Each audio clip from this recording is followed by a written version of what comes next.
cause I ain't never done. I'll be number one, working hella hard until I get just what I want, yeah. Rises like the sun, yeah, fatal like a gun.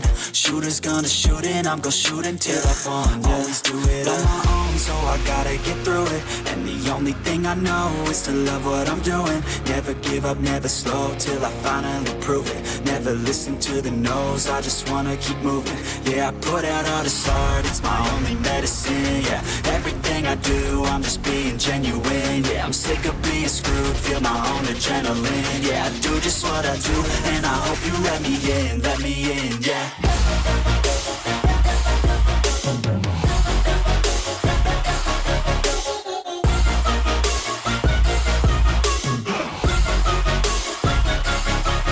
Grateful, oh yeah, able, oh yeah, I'm stable, oh yeah, no label, oh yeah, you know me, I have only a path, I'm lonely, but damn, I'm going to win, yeah.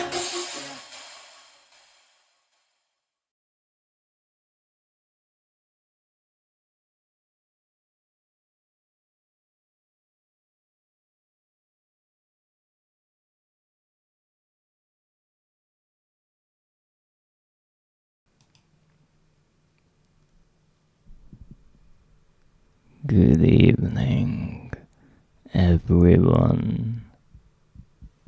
I am the Dreadist, and welcome to my humble abode, the shop of all horror and dread. Please take a seat and enjoy the show, because today we are giving home another go.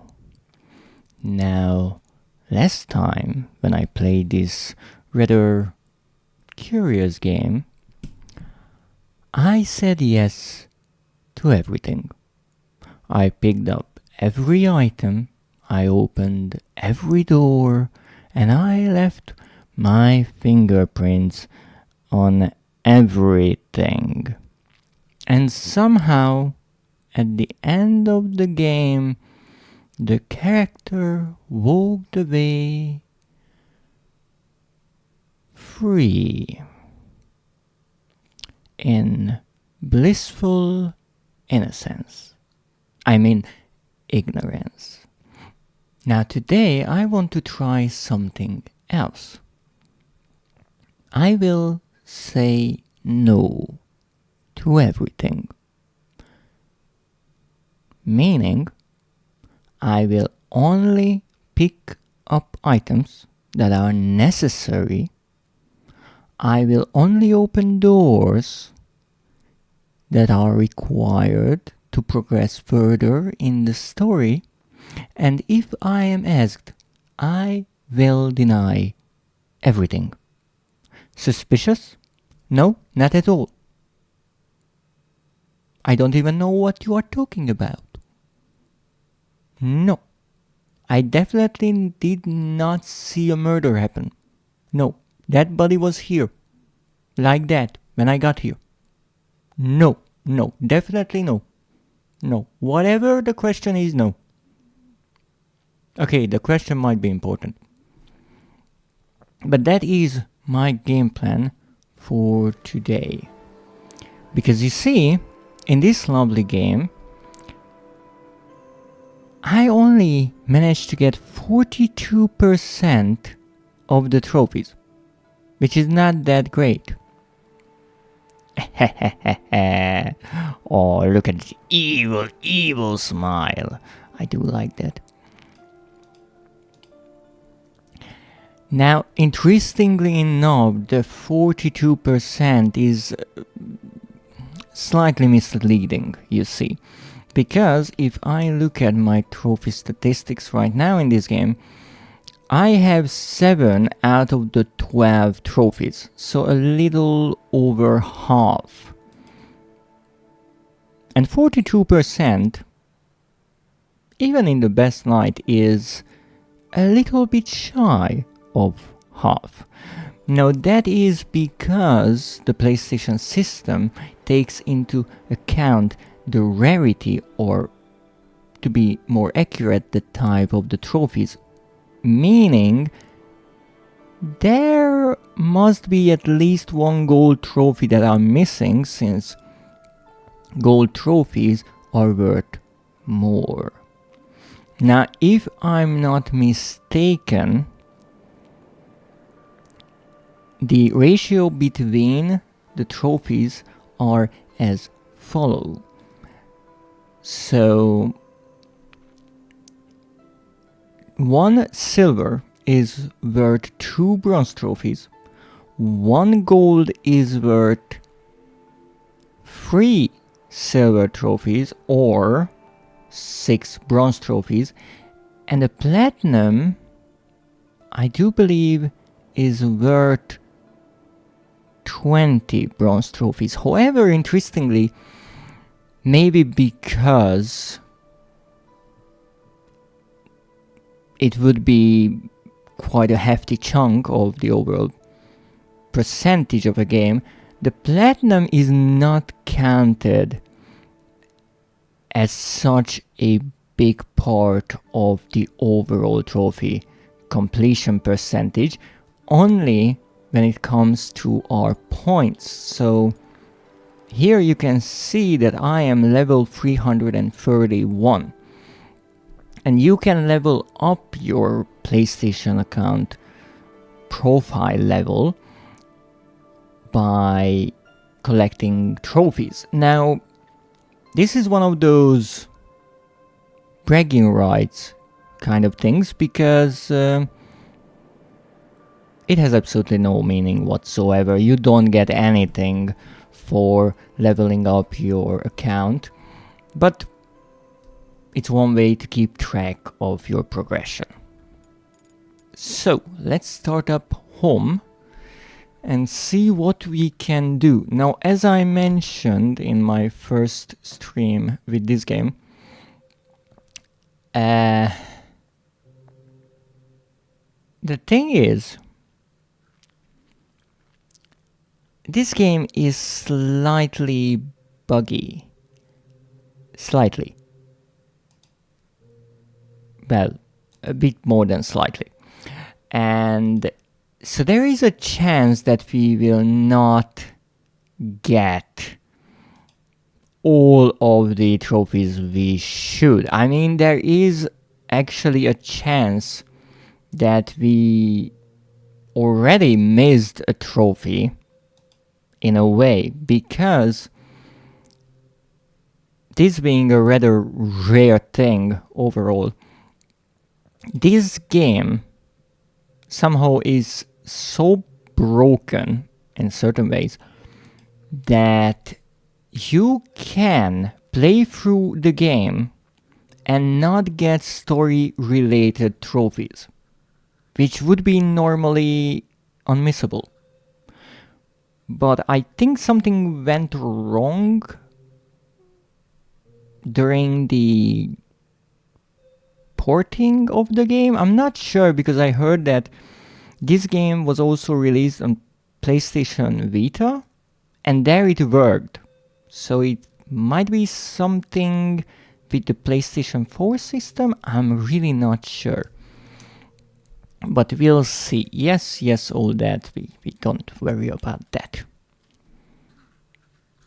Oh, welcome in, Zev. Nice to see you and your break.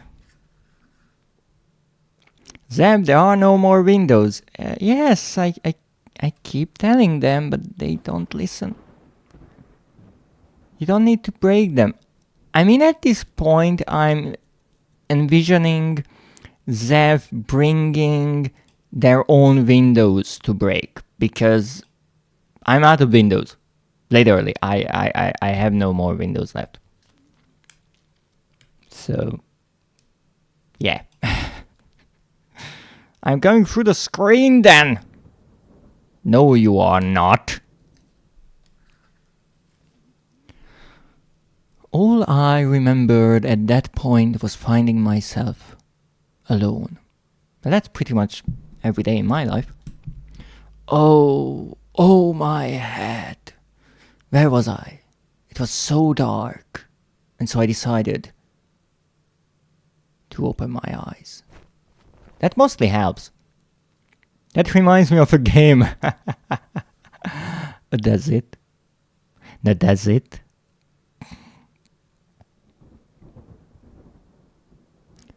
Oh, look at that cute kitty. So focused on something. I'm still trying to figure out what. I mean, look at those ears perked up, listening. There was something by my feet. A flashlight. And so, there was light. Alright, so one thing I can imagine in this game that could be maybe a hidden tidbit is that you can look up and there might be something hidden on the ceiling somewhere.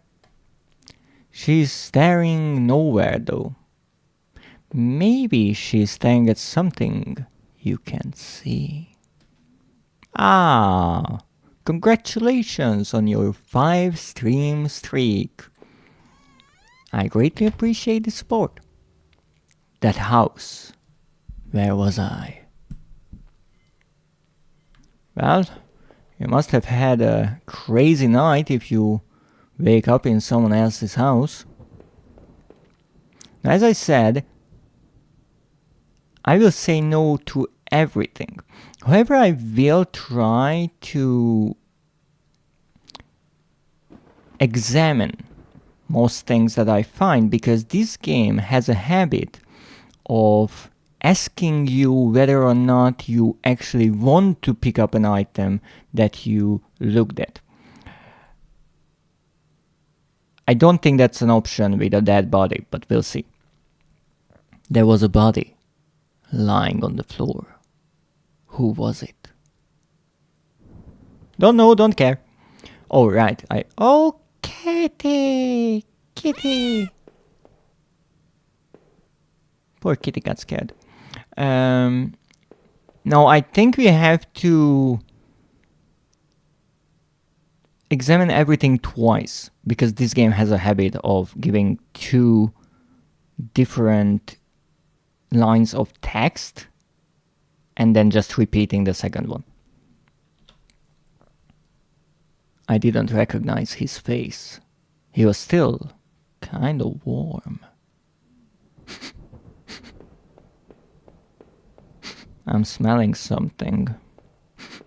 I'm smelling a Zeph. Kinda nice.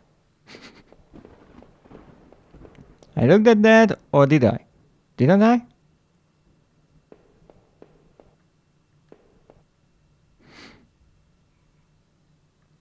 I am not looking at anything. I deny everything. I wasn't in the previous room. And I'm not in this room currently. I am definitely not getting my nose booped. And I certainly did not bite the finger booping my nose.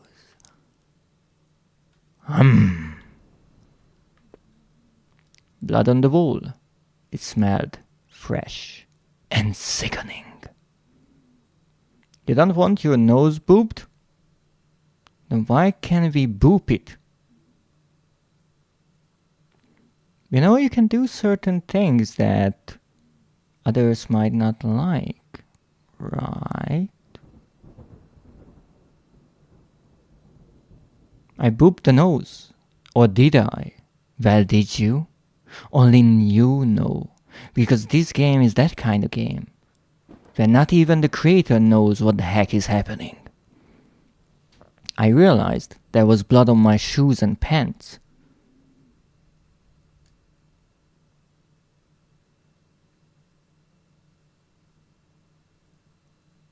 Oh man, I had to get out of there.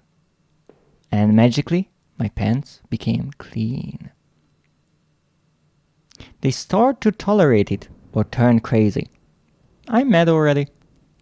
If that man died in the hallway, what was the blood doing there? Yes, why is the blood there? What is the blood doing here? next to the computer.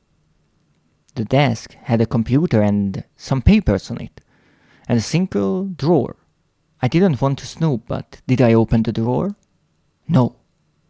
Maybe it was better that I left the desk alone, yes. Maybe the desk wanted to be left alone. So we don't have to look at something twice if we reply with no.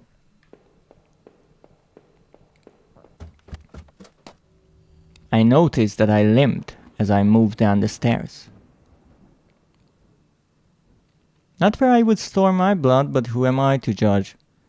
Good point, but blood and air together is not a good mixture. It dries it out, it lost its shine, its luster, and really its color. It smells terrible after a while. No good.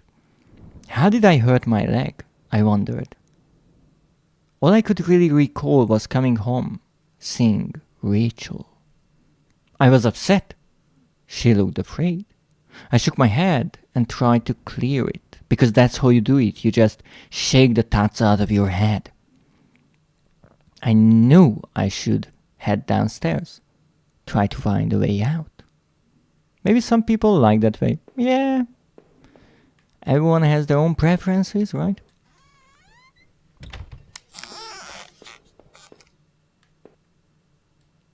A black and white photo looked like the man upstairs and his wife. Why are we assuming that it's his wife? I guessed. Okay. There was no reason for me to keep this. Did I take it? No. I figured this was no help to me, so I left it behind. Also, I'm not a kleptomaniac. I actually have two colors. One is fresh blood and the other dried blood for like D&D minis. Yes, but you see the problem is with the real stuff that you can't really keep it in the former state. It just turns into the dried blood really quickly. So you have to get a fresh batch of it. It's really best from the tap. You paint it on the minis and then you really quickly take the pictures, because if not, it's already dried and you have to go back, find another barrel somewhere, and it gets really, really nasty. You can mix it with some alcohol, I think. I see. Let me take some notes. Gotta find some drunk people for paint. Good to know. An old dining table was covered in dirty dishes for 2 people. What do you mean dirty dishes for 2? It would take 2 people to wash all the dishes? There were dozens of beer cans and other liquor bottles among the dishes. The smell was turning my stomach. How long had this been here, rotting? The man upstairs didn't look like he'd been dead a long time. My brother had a necklace with blood from his partner. Oh, that's so romantic. The shelf was full of books on local history and hunting. That's a thing, indeed. Don't you find it ever so romantic? Seemed like the owner of the house really knew the area. There were scribbles of all kinds on random scraps of paper, and notes about some kind of water tower, which is really important in this game. Except, we actually go there and there's literally nothing there, but fine. Did he mean the one by the old train yard? Well, I'm guessing there's only one. Water tower. He was an edgy punk as teen. Ooh, hoo, hoo, hoo, hoo. So I'm assuming he's no longer an edgy punk. A thin grey mouse was stuck in a trap. It looked frantic, but exhausted. Did I free it? I said I will say no to everything, and so I must. I'm sorry, my kin. I have to move on. But don't hate me, hate this man.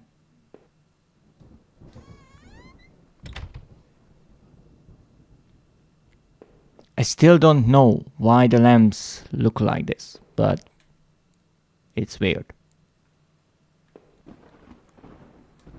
A collection of rusty tools. These look like they'd seen a lot of use and were caked in damp smelling dirt. Why weren't they in a shed? Have you ever thought maybe the owner or owners of the house didn't have a shed, you know? They didn't have money to have a shed just to store some tools. You tool. This was an odd place to keep yard tools. What would they have been used for in here? Well, maybe it was just to confuse you. Let's look at the ceiling.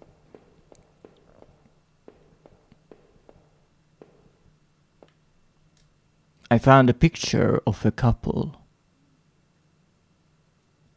What do you expect? He is a Daniel. He doesn't not think. Yeah, he certainly is a Daniel. In this one case, I have to agree. It looked like it'd been moved a lot. There seemed to be a switch behind it. What do you mean there seemed to be a switch behind it? Was there or wasn't there? Like, make up your mind. Did I push the switch? I'm not sure about this Schrodinger's switch. No, I didn't want to mess around with everybody's stuff. Not anybody's stuff, everybody's. The Apple autocorrect is weird. I mean, look. I would say that I have nothing against Apple, but that would be a lie. But that Apple is missing a byte from it, so just know you're not getting a full product. Oh no, my poor kin. The mouse was dead. It looked like the cat had got to it. Oh no. Now this is a lovely detail. This is the kind of detail that I appreciate in a game. If you free the mouse, you will encounter them again in the kitchen, running around. Here, if you don't free them right away, you go into the next room. When you return, the mouse is dead, and it says that the cat got to them. And that's interesting because the existence of the cat was shown to us when the cat ran away upstairs. So that's a little detail that I can appreciate because it makes the game richer. I'm on my father's laptop. I do not like it. I like my Apple iPad though. Well, I can understand that. But I never used an Apple product and don't think I will. They are good for special things, but I never had the need. Damn door was locked, but it didn't look like there was a keyhole. Maybe I could find another way to open it. So this is the door that we could open with the switch behind the image, which I actually pushed during my previous playthrough before I encountered these doors. So now we got this bit of text as well.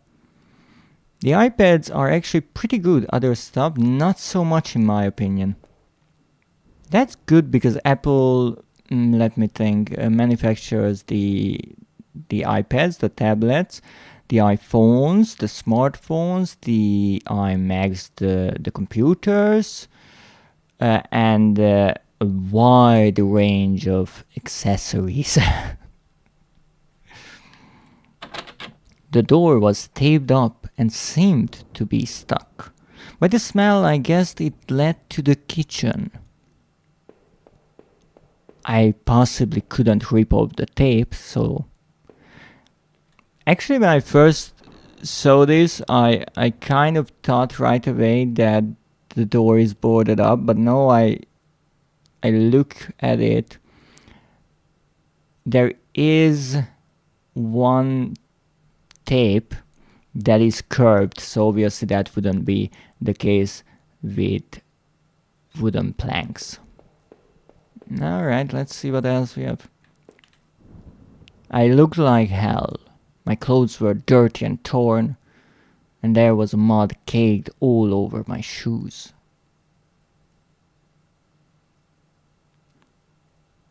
My father hides all the good electronics when I am there, including cables. Is he afraid that you might chew on those rather expensive cables? Because let me tell you, Apple cables are extremely overpriced. Had I been sleepwalking again? Was that how I got to that house? You sleepwalked your way into a house? No, he's worried I take them with me. Oh, that... You know, that is reassuring that you don't chew on cables. The bedroom was incredibly clean. Every surface had been thoroughly wiped, and nothing seemed out of place. I can't use the toilet. There was a photo development tray lying on the floor. Some leftover negatives were sticking out, but they were pretty blurry. I thought I saw what looked like treetops. It seemed odd that the tray had been left there, considering how clean the rest of the bedroom was. Fascinating. The front door was blocked by a pile of furniture which I obviously could not move. I knew I had to find another way out. Because of course. Well, we only have one way, and that is... Actually, I do not know which way.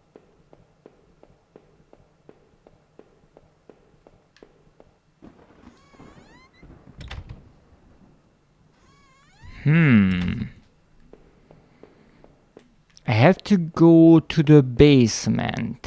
How do I get to the basement?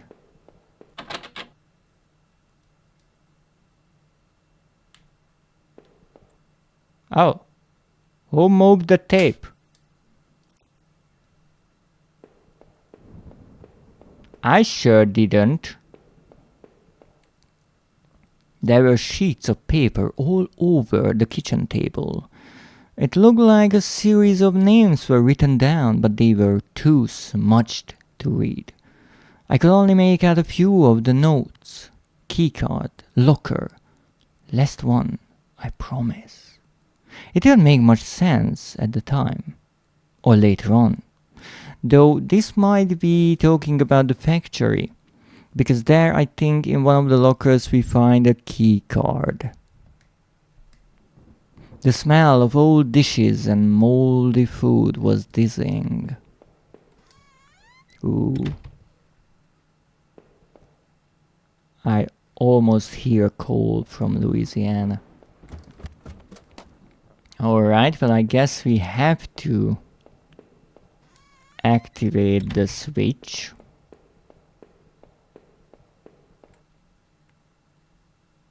Alright, I will, because I think that I have to. It depressed. Poor button. Smoothly into the wall. I heard a faraway click somewhere. Something must have opened somewhere. But what? No, because I am not picking up things, I will not go back to all the items and check them again in case our lovely protagonist decides to add a few extra lines to his lengthy monologue. The switch in the wall appeared to have unlocked the door.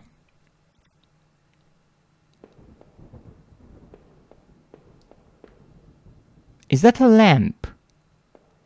It's an extremely strange lamp.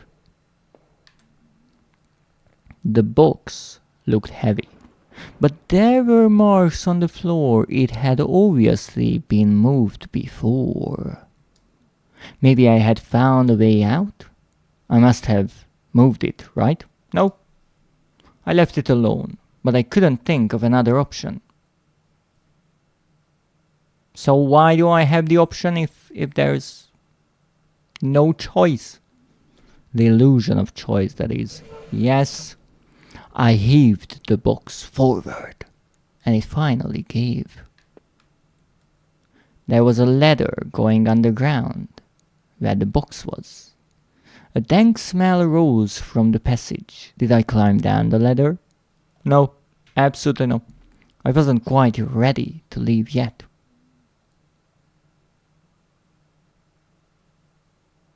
Okay, no, I am ready. My leg hurt like hell as I climbed down that ladder. The tunnel below was even darker, and the smell wasn't getting any better. But I had to get out of there and find my way home.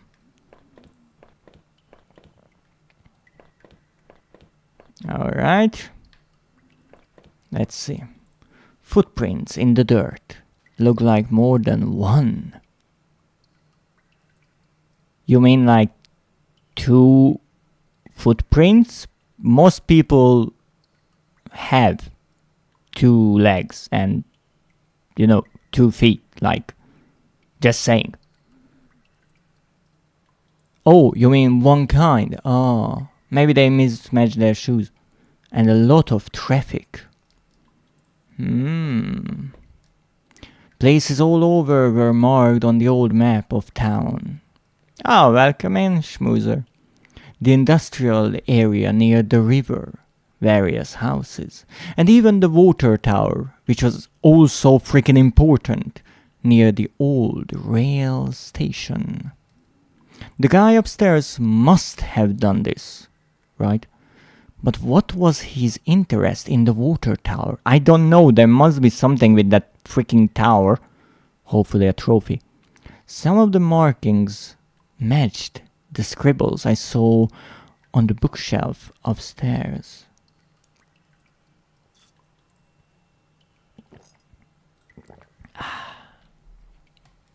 Thank you for the lurking, schmoozer. Now, you see, I'm replaying this game just for fun. I'm not really trying to do anything serious. But I feel a bit of pressure on myself to get the remaining trophies. I have to say, because you see, the other day I was watching a certain VTuber's stream, who is by no means a trophy or achievement hunter, and they were playing this horror game, and even though most of the achievements were linked to specific Easter eggs and secrets and hidden little tidbits in the game, they managed to find them at an alarmingly speedy rate. And they managed to get all of the achievements in the game. And did I mention already that they are by no means an achievement hunter, as they stated many times, and so I kind of feel the pressure that if I want to call myself a trophy hunter, I have to up my game. So moving on. Newspaper clippings from the local paper. They were all about murders in town over the last few years. How many murders happen in an average town? Just asking. Wait. There were photos. Photos of our house. You mean yours and whose? Yes. Yes to what? Because if your response to how many murders happen in an average town is yes, that is slightly concerning. How many murders? Yes!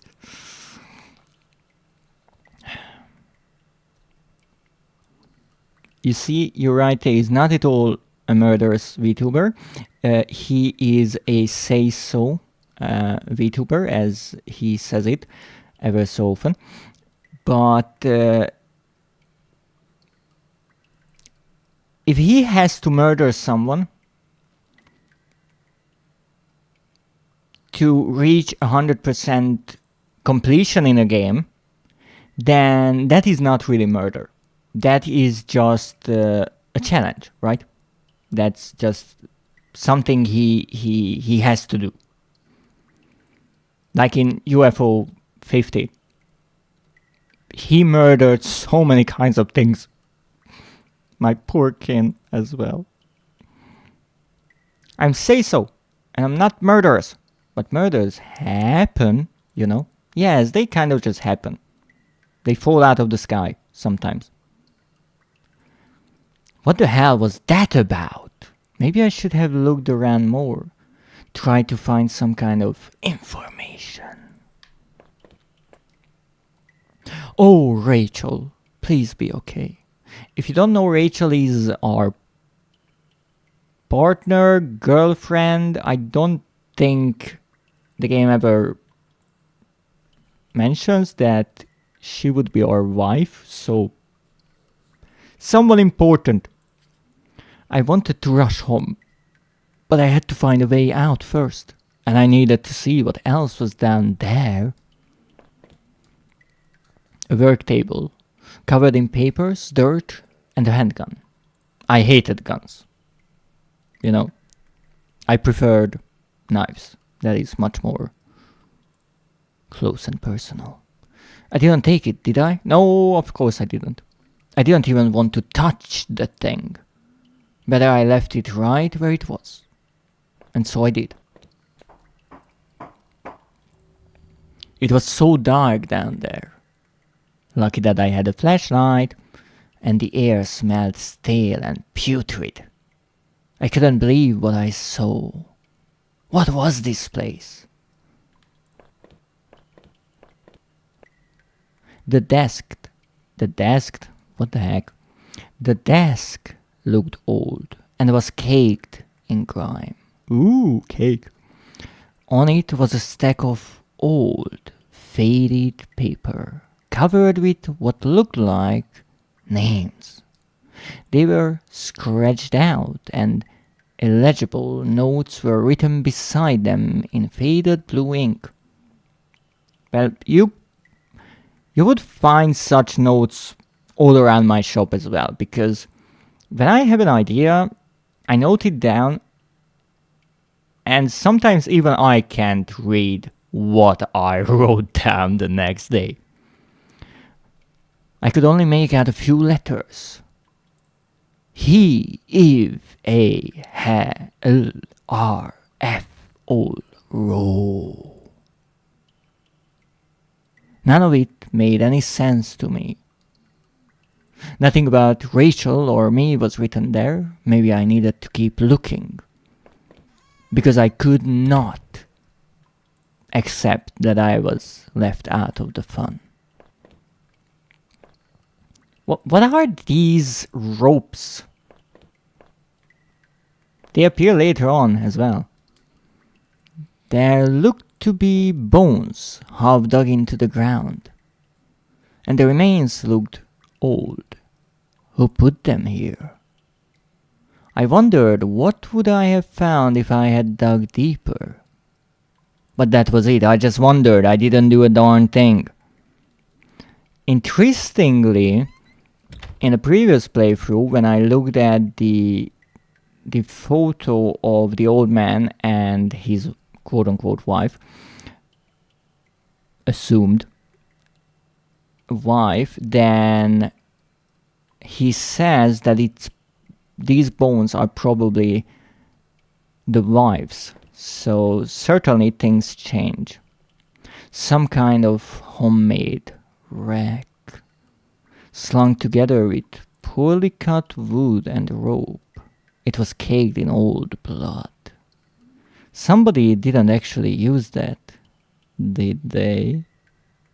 The smell in that room was like old grease and rot.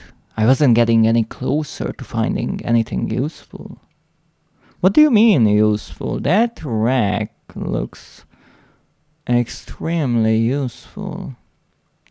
Oh, ho, ho, ho, ho. Rusted hooks, like the kind you'd find in a butcher, hung from the ceiling. They looked pitted and worn from heavy use. That man upstairs, did he do this? It seems that man upstairs was into some rather interesting activities. Makes me curious. I was getting more nauseated the longer I stayed there. So I did. I felt sick and weak, like I hadn't eaten for days. Because if you see metal hooks hanging from the ceiling, you right away get hungry. Totally normal reaction. Yes. Crudely made shelves. They looked like they were holding cans of some kind of corrosive. The labels were worn and slick, but I could still see the warnings. Corrosives? Probably for cleaning. The slight fumes that still emanated from the cans made me dizzy. What didn't? Everything makes you dizzy. It looked like a cage. It was small, but there was something coating the bottom. Something wet. You could even say moist. I don't know why some people really hate that word. That place was getting worse all the time. You mean better? I knew I had to keep going. So I did.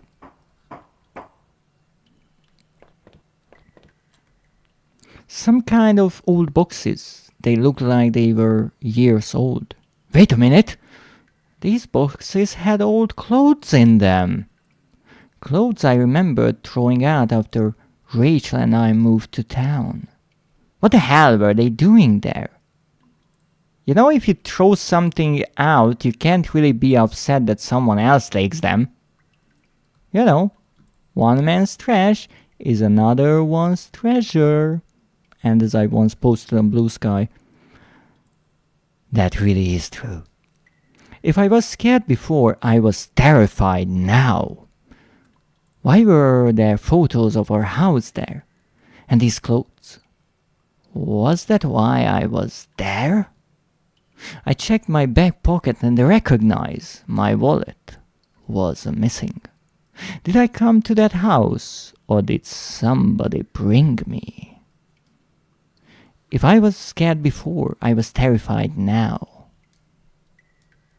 Okay, here we only get one line.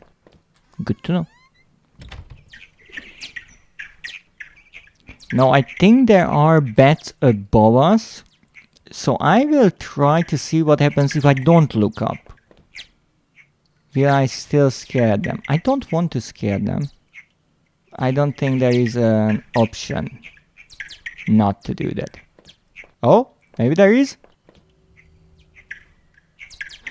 Maybe I get a trophy for not disturbing my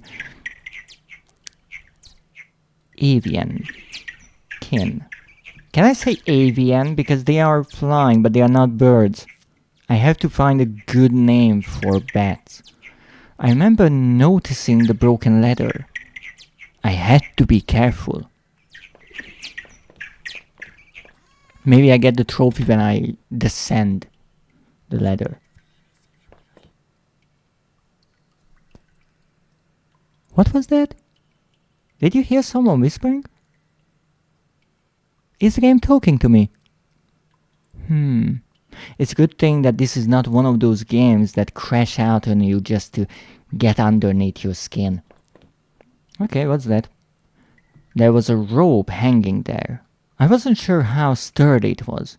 Did I take it? Of course not. That would be stealing, robbery, even. I didn't think it would hold me, so I left it. Yeah. I put on a few kilos.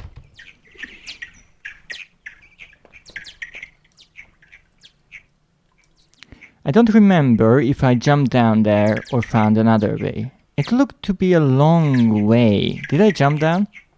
No. Maybe there was some other way to get down. There, without risking any more injury to my leg. Now, last time I actually used the rope, but as I said, I will only pick up an item if it is necessary to progress. And I can jump down. So, yes, I did jump. Really? No sound effect for that? Oh man, my leg hurt. I was limping even worse than before. Why didn't you just fall on your butt? I could hear some sort of faint humming noise up ahead. The ladder was too high to reach. I must have tried to find a way out from where I was. I mean, not like you have a box here that you could, climb on or something like that. Crazy.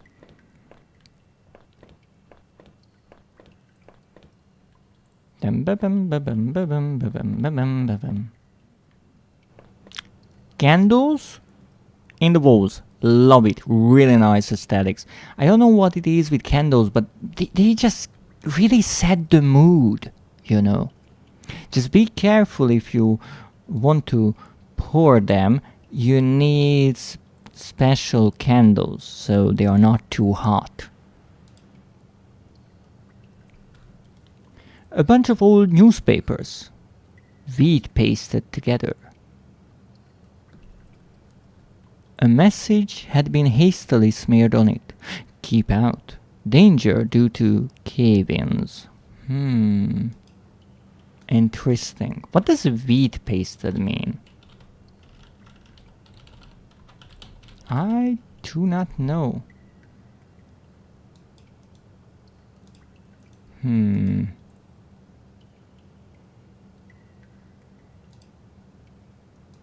It's a good thing when you find something you are not sure about, you look it up in a dictionary and there is nothing you can find. Wheat paste, also known as flour and water paste, flour paste, or simply paste, is a gel or liquid adhesive made from wheat flour or starch and water. It has been used since antiquity for various arts and crafts such as bookbinding, collage, and adhering paper posters and notices to walls.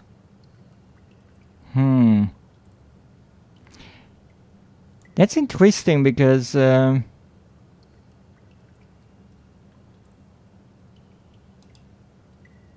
it seems there isn't a an agreed upon way to write this. Some on Wikipedia it writes it as a one word, somewhere it's two words, somewhere it's hyphenated. Strange. I wanted nothing more than to get out of there, so I ran right into the cave-ins.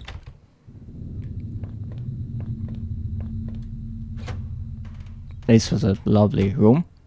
The jump really aggravated my leg. It hurt more than ever. Those tunnels, though. What was the man upstairs up to? What was he doing there? He was lying? I mean down? Dead? What do you mean, what was he up to? Nothing. Not anymore. As I peered past that heavy metal door and into the gloom, I started to second-guess myself. Maybe I should have taken that gun I had found. But I didn't. An exposed ventilation shaft. Maybe someone crawled through there. But it was so high up that must have been a sore landing. Not like I jumped down from a broken ladder. My leg ached just thinking about it. Well, at least you felt a reaction. There was dirt on the ground. It looked wet. What a surprise, there is literally water dripping down here, but never mind. And there was grass smeared within it. Okay, the water is there, but close enough. Odd. There was similar dirt on my own shoes. Because all of a sudden, now, we can distinguish different types of dirt.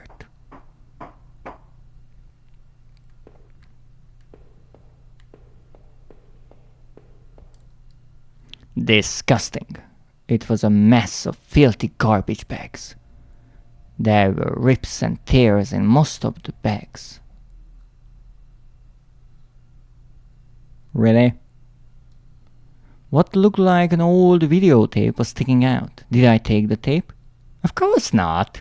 From the trash? I didn't want to keep hauling junk around. I have my own junk, thank you very much.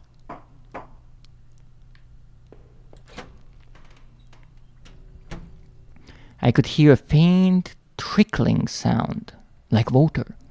What was that? Probably water. You do? Yes, I do have my own junk to carry around, don't you? What an odd question. A kitchen knife covered in drying blood. Because of course I knew right away that it was blood. Not ketchup. Thinking about it made me sick, so I thought about it some more.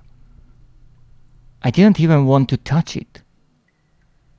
So right away I had to think, did I take the knife? No! No! What if I stab myself with it? I was relieved to leave the filthy knife right where I found it. I mean, it was already used.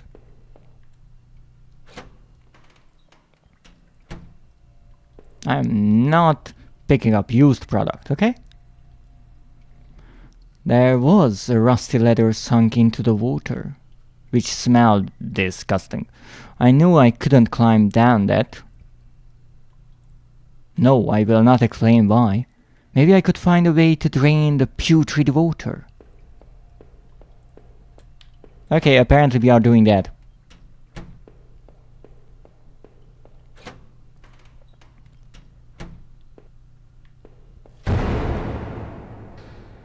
Excuse me? What was that? The door was locked. There was a musty smell from inside, which is not explained at all if you enter, by the way. I did, but no explanation. I think there were a few strange things inside. Once again, photos, notes, whatever, the sorts. Now, there are 2 trophies that I know of in this game. When we looked at the trophy list after my first playthrough, one of them was opening the safe, which is right at the end of the game in our own house. And I found the safe, I just couldn't open it. But that was a rather common trophy, I want to say. So I will try to do that in this playthrough. The other one is not picking up anything or any item, something like that.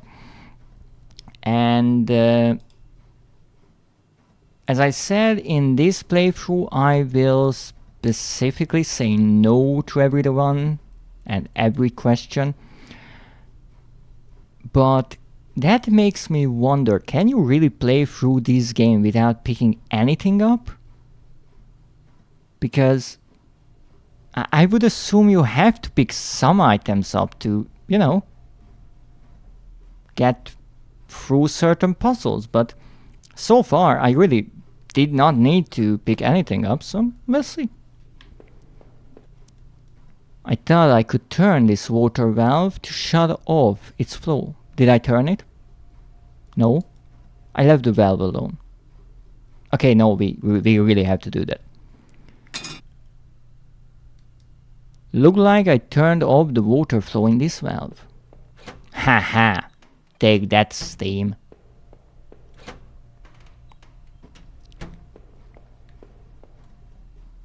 I thought I could turn this water valve to shut off its flow. I will check if there's any special line for any of them, but I don't think so. The valve was still active. Did I turn it again? Yes, I did. Look like I turned off the water flow in this valve. Only 2 to go.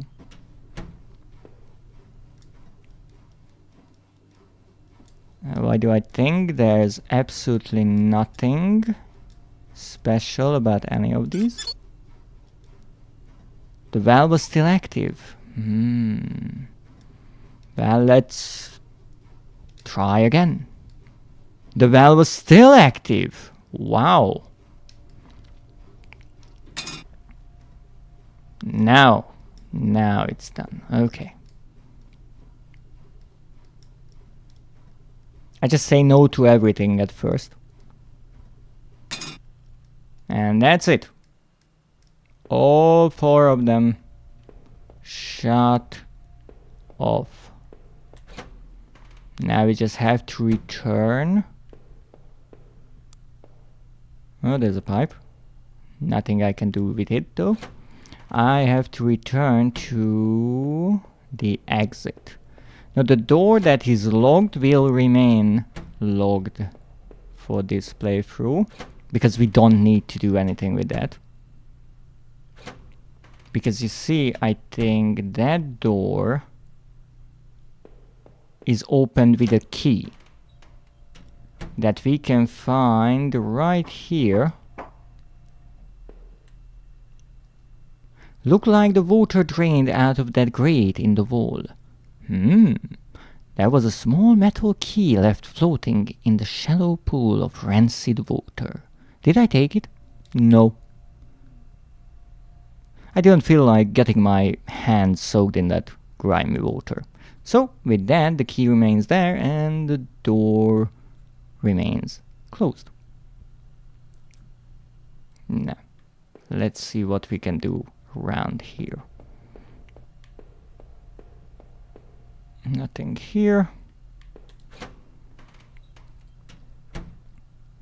Ooh, the safety poster had definitely seen better days. How old was that facility?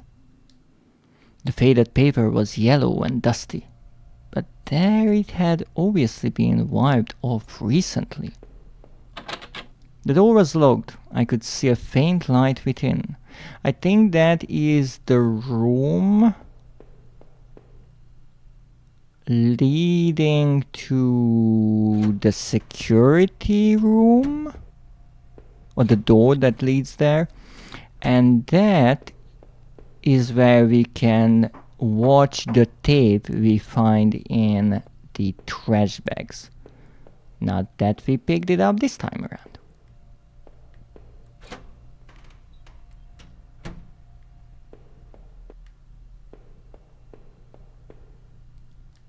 There was a security camera in the room.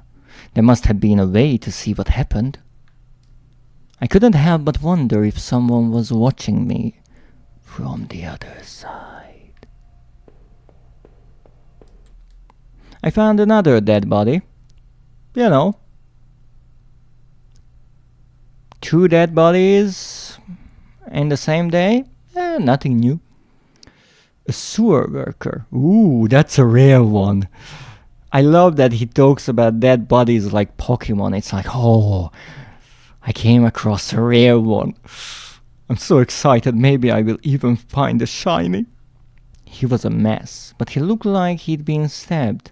Maybe with that bloody knife we found in the other hallway. I could see a keyring that had fallen out of his pocket. Did I take it?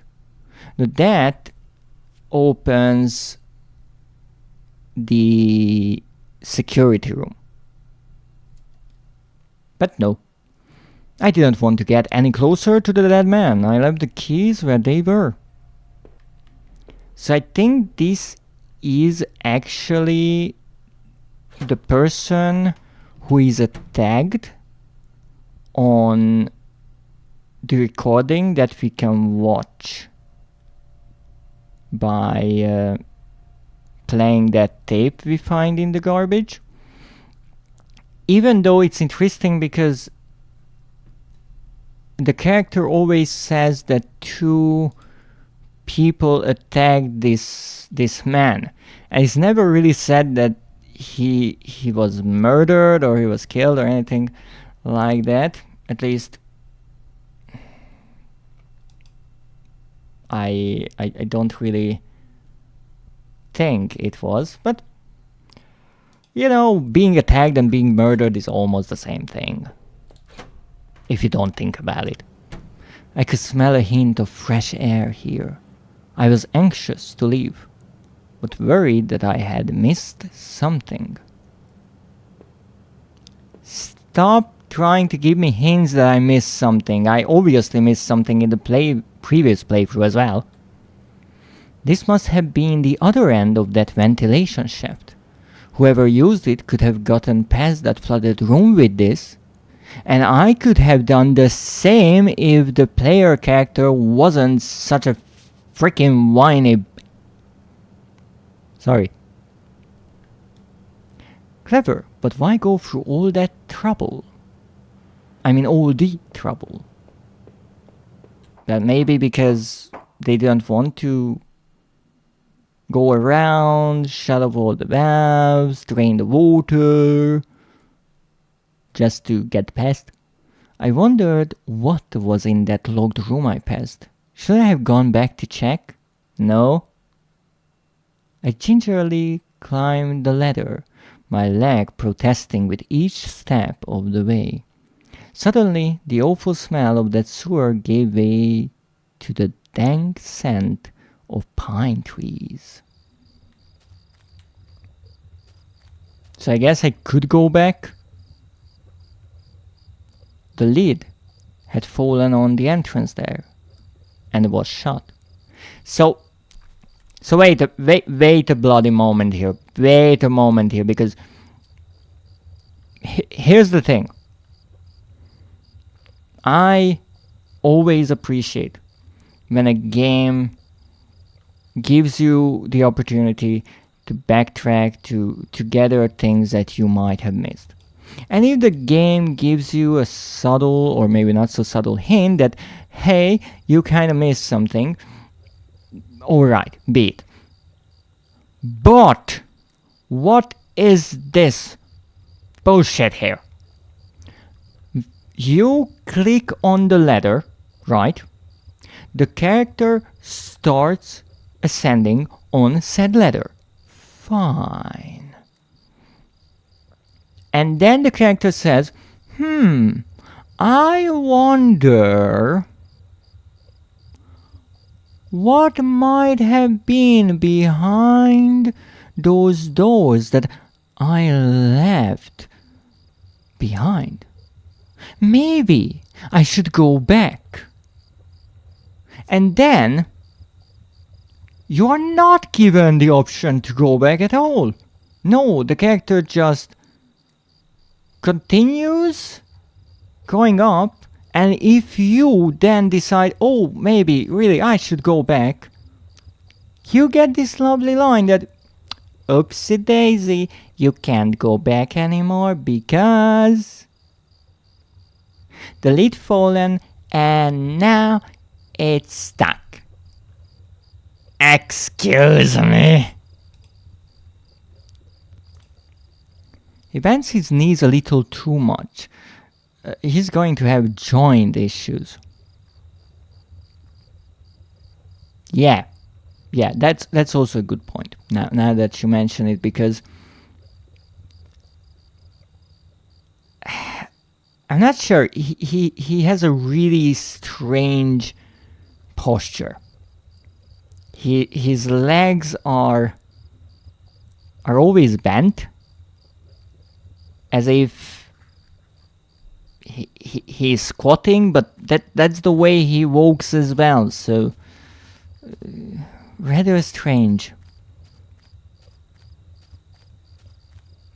But I mean, maybe that's the way that the character is showing that his leg is aching, you know? It's kind of strange to me that the game mentions multiple times that the character is limping, but I don't really see that. Maybe just a tiny bit when he steps. There is like a quick little twitch in it, I'm not sure. I'm still a bit upset about the fact that the character gets mirrored when you turn around. And so the flashlight goes from one hand to the other, because otherwise you could get away with it. Everything else is symmetric. The only thing that gives it away is actually the flashlight. And I could see that it was maybe a limitation. I don't really think that it would be the engine or the game, more like time and budget, but throughout the entire game, this is what the player is looking at, the character, in this little illuminated circle that is our way to peek into this world. And it's kind of strange that even like this shortcut was taken. Maybe the idea was that you get used to this exact sprite, be that sometimes mirrored, but that's one thing that's kind of strange to me. An old ladder leading up the ancient water tower. The ladder needed to be extended so I could climb it. Did I extend the ladder? Now, normally I would go up there and look at why the frig this place is so important, but no. I wasn't sure if I should be poking around up there, so I did not. Now, in these places, normally you find bits and pieces of things from his wallet, and actually his wallet as well. And there is a trophy to collect everything in his wallet, but obviously we are missing those. The rusty door was locked tight with an old padlock. The faded sign on the door warned about some kind of danger. It must have referred to the town's old train station. Now this is interesting because I know that I could go there in my previous playthrough, and that was a trophy. I'm not sure how I got there, through this door or another. Maybe there is another way around. Let's see.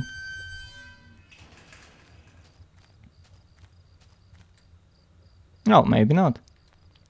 This must have been the entrance to the forest that was mentioned on that map I had seen. Whoever was poking around in those tunnels underneath that man's house had scribbled notes on this place, but I couldn't make them out. Here the sign pointed out various campsites and walking paths within the woods. It mentioned a river and maybe a washroom, but the rest was too faded to see clearly. I almost wished I had paid more attention to those crazy scribblings. Maybe I would have been less nervous about entering that dark forest. So apparently we did something in the previous playthrough that allowed us to enter the train station. I'm not sure.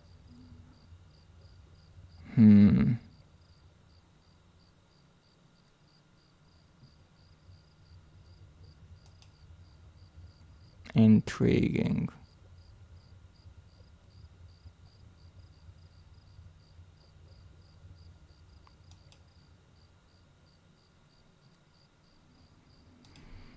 But I do not remember. Now here, I know we will not be able to cross the river because I will not pick up the board, but I'm curious what else might limit our exploration. Through the fence I could see a dilapidated outbuilding. I wondered if I could find my way around, because obviously I could possibly not get over this extremely high fence. So I think I came from here. I do like the little animation as we go through the bushes. The only thing is it's a bit tricky for me to remember all the pathways. There aren't that many, but it's still a bit confusing to me. The forest was split by a freezing river.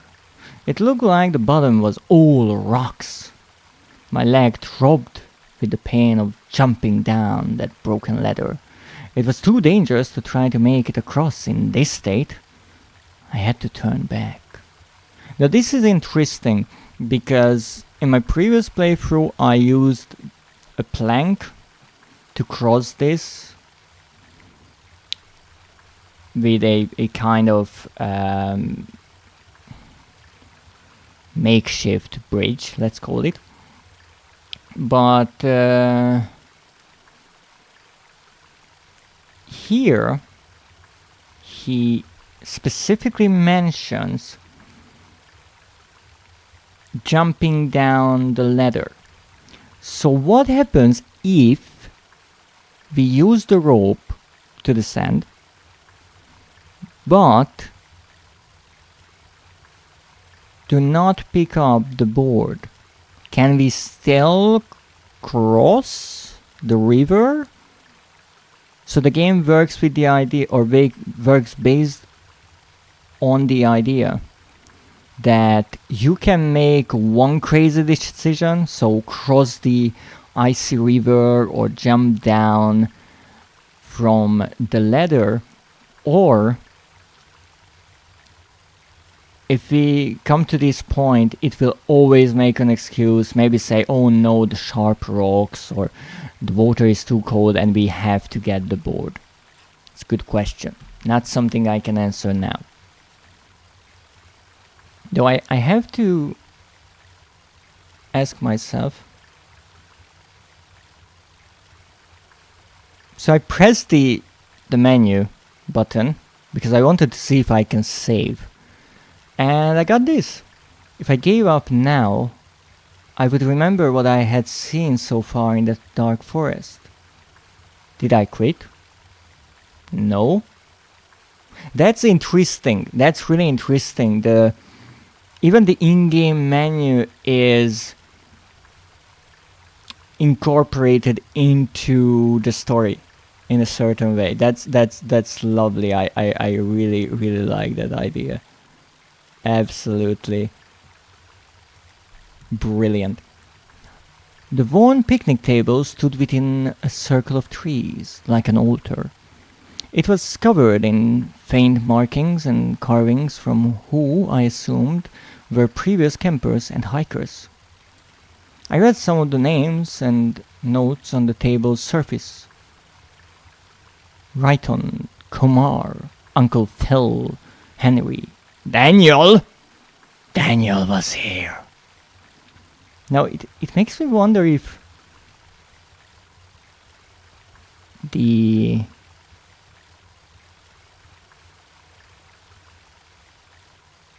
capital and the lowercase letters mean anything here. Maybe if you have this and the note from the basement next to each other, they kind of make one complete list. I'm not sure. David, Jenny. Seemed like the table had seen a lot of use over the years.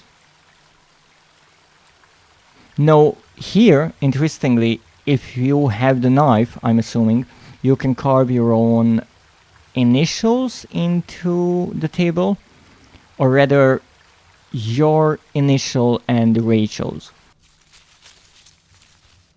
Because, you know, that's so romantic. Okay, so we can go there. On the other side of the river is the bodies of the two hikers whose camp we will find, I think, right here. Why did my controller vibrate here? There was a fire pit there. It was still a bit warm, I mean. And a few embers still burned at the bottom. Was someone else out in those woods? Why did they abandon their campsite? Crazy. 2 folding camping chairs were on the ground. One was knocked over. A bear, perhaps? There were a couple of cans of beer spilled on the ground. You know, first of all, that is shameful and probably not good for the soil. What if maybe, you know, a squirrel gets to the beer? They will get all fucked up. Whoever was here left this place in a hurry. But why? Okay, can't go there. The cheap dome tent slept 2 people. I shone my flashlight inside and could see some bedrolls, 2 backpacks, and a cooler. I felt like if I kept rooting through the campsite, someone would walk in on me. So I did. Okay. Apparently, no, I didn't.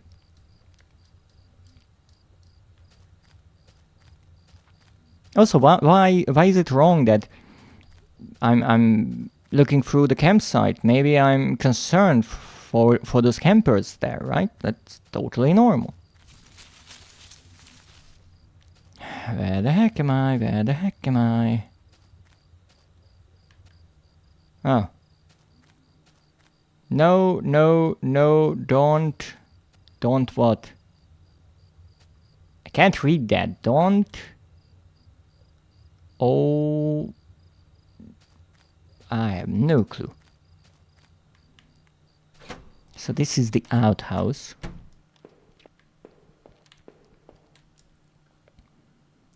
The grimy sink had a small patch in it that looked almost clean.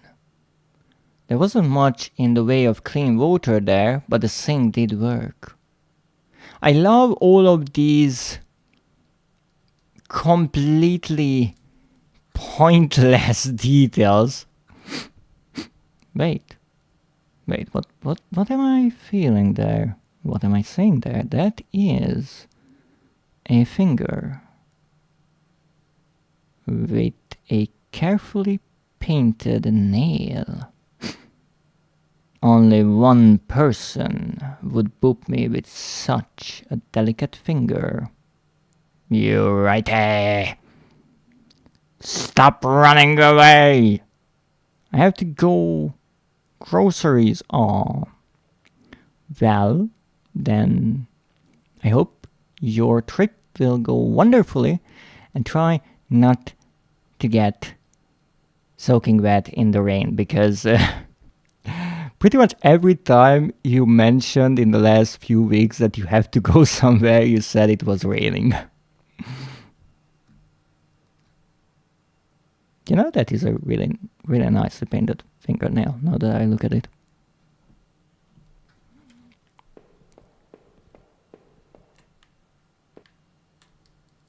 There was a damp-smelling plank leaning against the stall door.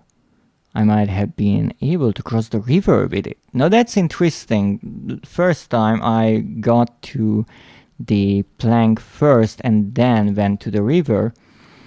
But here, because I did it in the opposite way, the game actually mentions that I could maybe use it to cross the river with. Did I take it? Nope. I left the plank where it was. Perhaps just wading through that river would be safer. Interesting. So maybe it is really a possible choice to go through the river. Exciting, isn't it? So many options in this game. Is this the ending? I think it is. So there's one more place that I have to check before I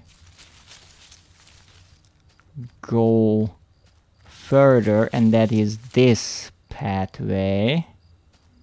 What is here? Oh, right, this thing.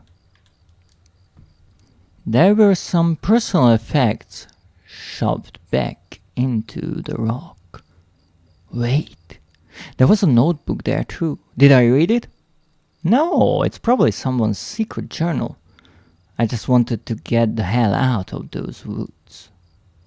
Now what is interesting is, in my first playthrough, when I left the woods, the character kind of summarized what happened in that area and mentioned the two campers who were killed. But now I didn't find those campers. I only found their camp. So what will be the text about now? Also, yes, I am slightly lost, like I always am, but that's fine. We'll get out of here later or sooner. The sign was the same as the first one I had seen. Wow. Such a cheap way to reuse assets. This must have been the exit to the other side of the woods. I didn't know who was camping back there, but I couldn't bear to stick around to look for them. I just wanted to get out of there. And so I did. I had finally found the exit. Once I left, I knew I never wanted to return there. That's a little hint that, yeah, you are not going back. Which is nice. In a few games, I can't remember exactly which one. But there was one game where right before the ending, the final mission, when you talk to a character that subsequently actually starts the mission, they tell you in a subtle way that this is it, you are not going back. And I really like when games do that, because it doesn't break the immersion, I would say, at least not fully, if it's done well, it's written in a nice way. It actually becomes part of the story. But at the same time, if you are someone who likes to collect things or wants to look around and explore everything, you get a heads up that, hey, this is it, this is how far the game goes, now you can go back, explore everything to your heart's content, and then you can come back here and finish the story as well, which I do appreciate. So let's do just that and get out of here. Finding that campsite had been strangely unsettling. I couldn't imagine why anyone would abandon their site in the middle of the night, especially in that dark forest. I mean, here's the thing, I understand that the forest might be dark because the trees are close together and not even the moonlight can reach within, but in the middle of the night most of the time it's like pretty dark, just saying. I was relieved, at least, to finally be out of there. Even now, as I peered through the dense trees, I could see cracks of light and a bit of the land beyond. I must have been getting closer to town, but where exactly was I? I don't know, you live there! Now here's the thing, I'm curious, did it get stuck as well? I had to press on. The thought of that claustrophobic forest was too much. Okay, so I guess it's one way to make things a bit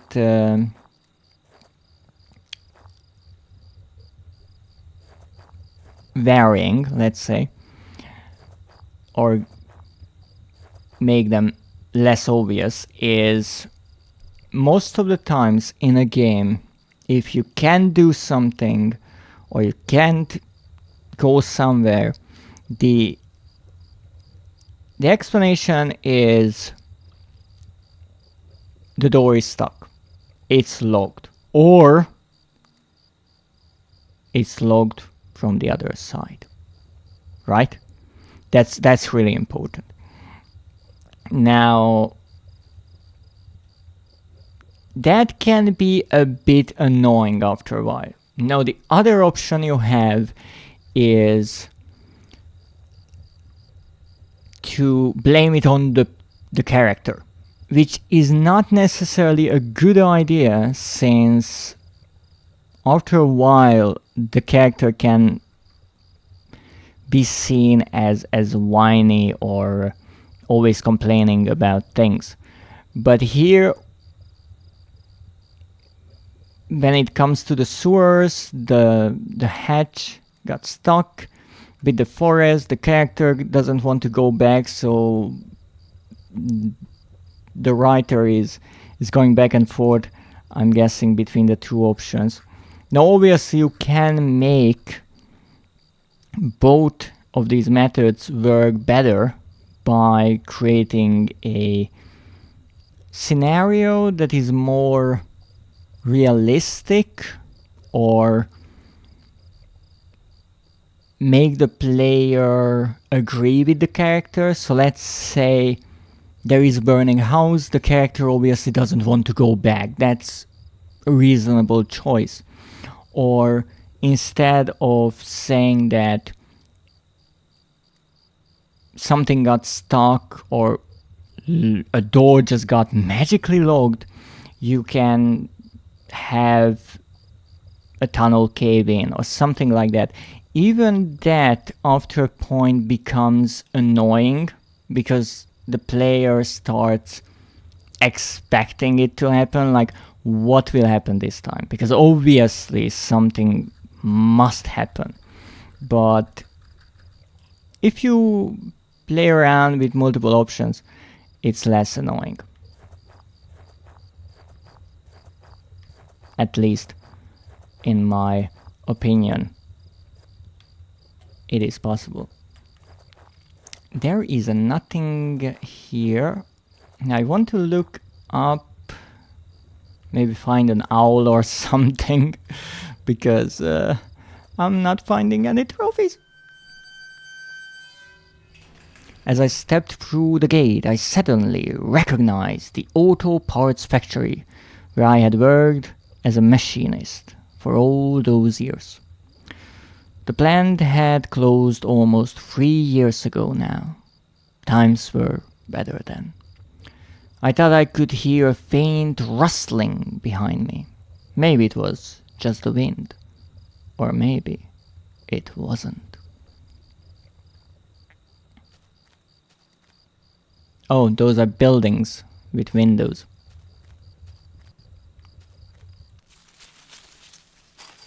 Careful not to get cut on those.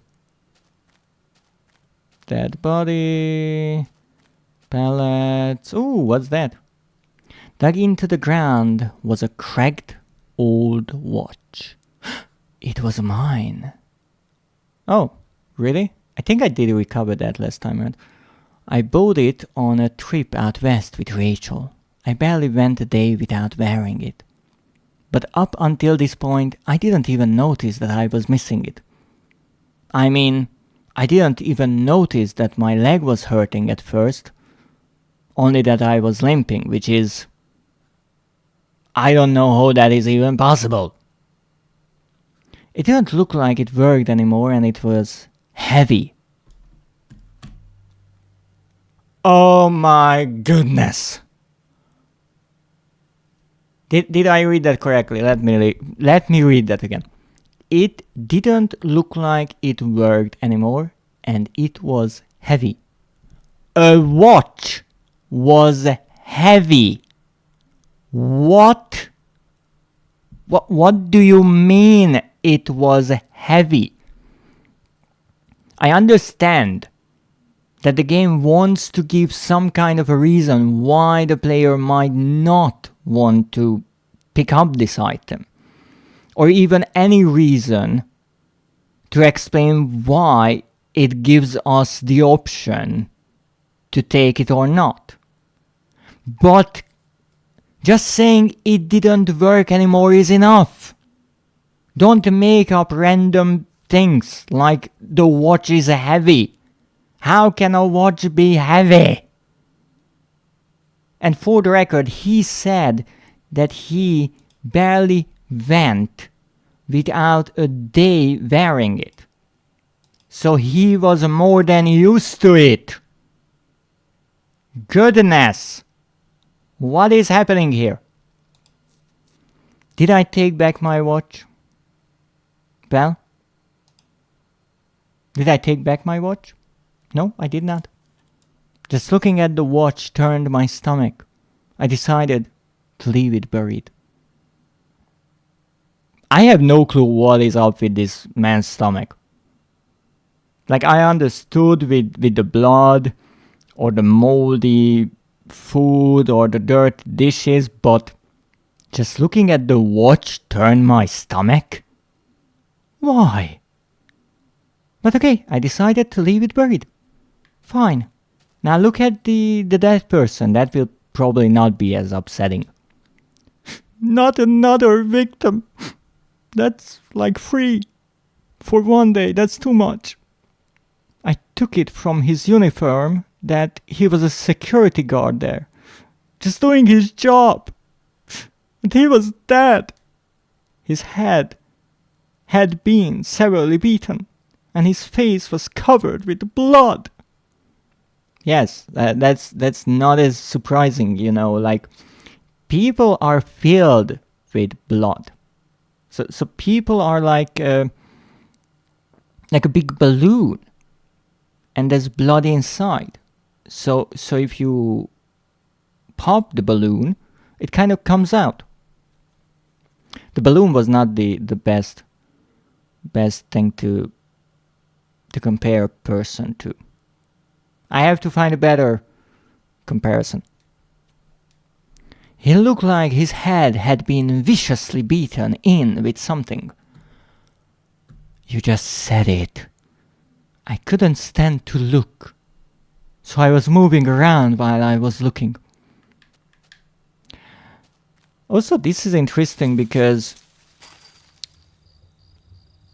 one person was stabbed and we found a knife. The old man in the beginning, I don't think it was specified how he died or how he was killed. I know one person will get shot, or one that we will find later was shot, and we found the gun. Here I'm not sure what the murder weapon was with this security guard. I did not want to go there. I was standing in front of the door. Come on. Spooky.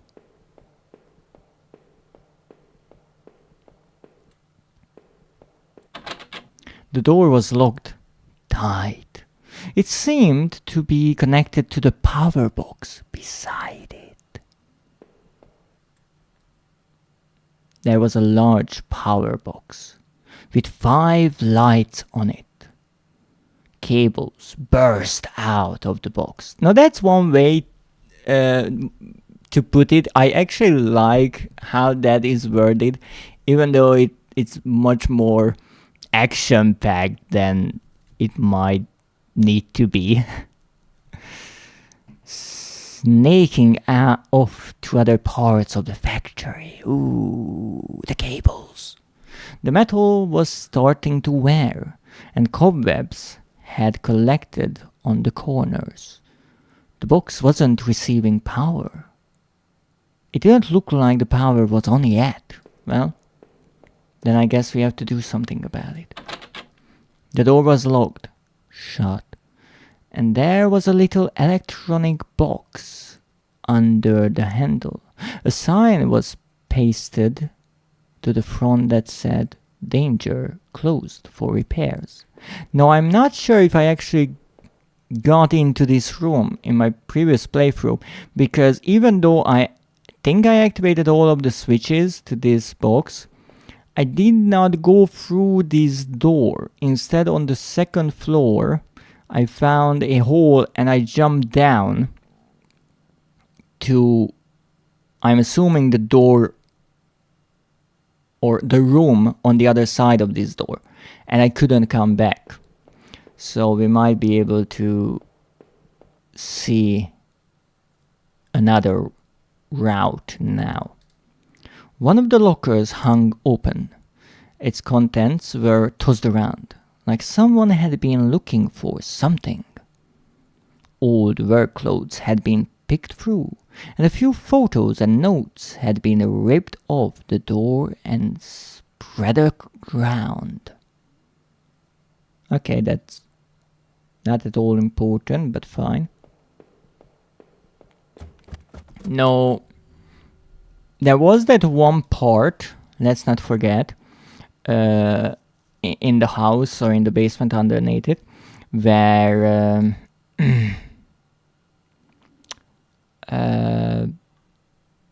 we found a note about a locker and a key card and some kind of, it almost sounded like a favor, because it said it's the last time, I promise, or something like this. I'm curious if the old man was somehow maybe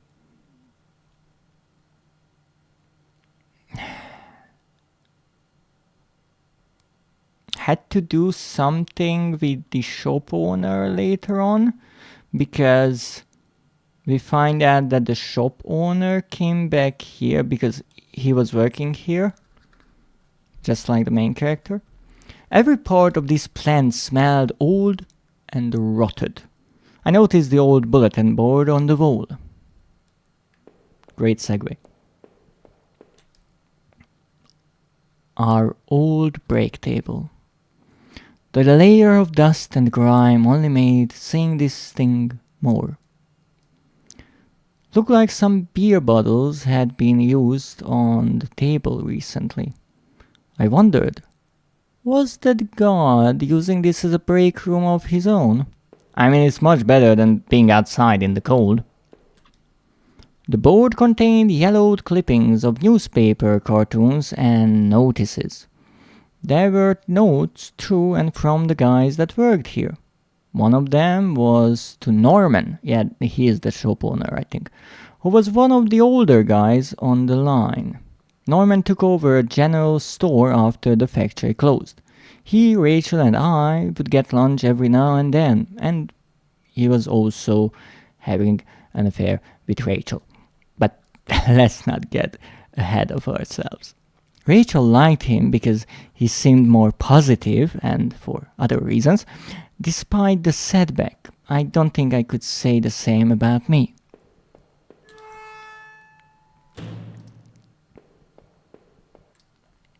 A power panel. Looked like it was shut off. Did I push the switch? Of course not. Okay, there is no text for that, so yes. The power panel still wasn't working. Did I try it again? No? Okay, then yes. The panel seemed to be working again. Yay! The open locker was stuffed with dirty work clothes and old boots. Why did people leave their boots in the factory? They might have been, good for some use in the future. There was a photo of a woman taped to the inside. Oh, what kind of photo? But it was scratched out and the face was unrecognizable. What about the rest? That woman's photo, I knew I had to get back to Rachel to find out what happened. A power panel. Okay, let's try. Now each one is different. Some you only have to switch once, some twice. I think there's one that you actually have to switch 3 times? It was shut tight. There was a rusty looking card slot on the side. And that is what I used in my previous playthrough, but not now.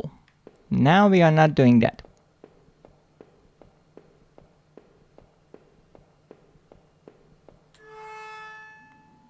It's interesting how the footsteps echo. They are almost unrealistically loud, and I think that adds to the atmosphere. It really announces the loneliness of the character in this situation, but also it makes the entire situation more concerning, maybe to say, because if there's anyone around, they might hear it. So that's a nice way to add some tension to the scene. The door had been hastily boarded up.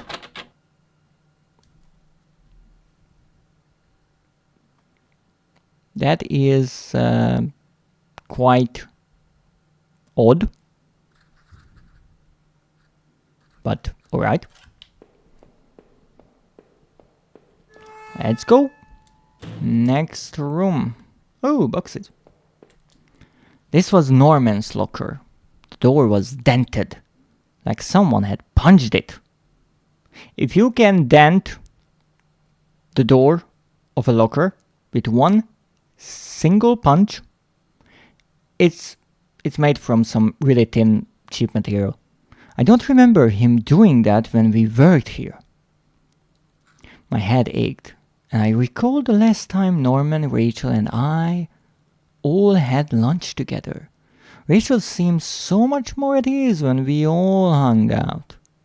Or maybe when Norman was there.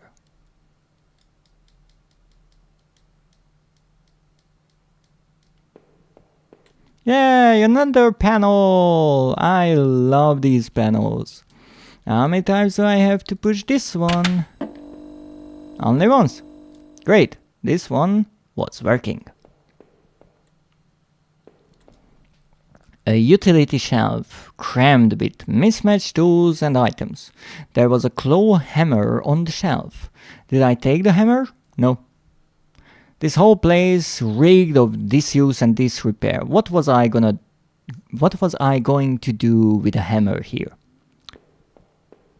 No, here's the thing. Any reasonable person would say that he would use that hammer to pull out the nails from the boards on that boarded up door. Now I'm not going to pick up the hammer, but here's the thing. What really caused some emotional and psychological damage. When I first played through this game, I picked up that hammer. And so I went to the door and I was ready to rip out those nails and get the boards out of the way. Do you know what the character did?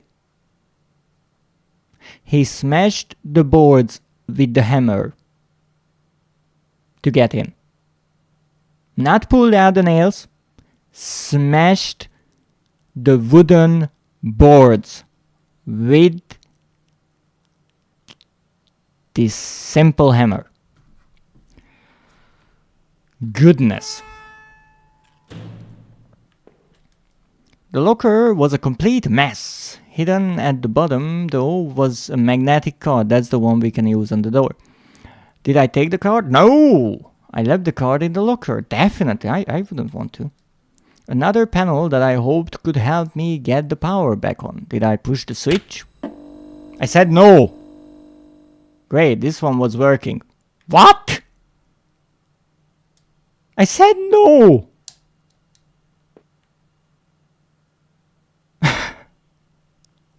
Now here's the thing, I think this is the one that you have to switch 3 times. And how that works, it's in the top position.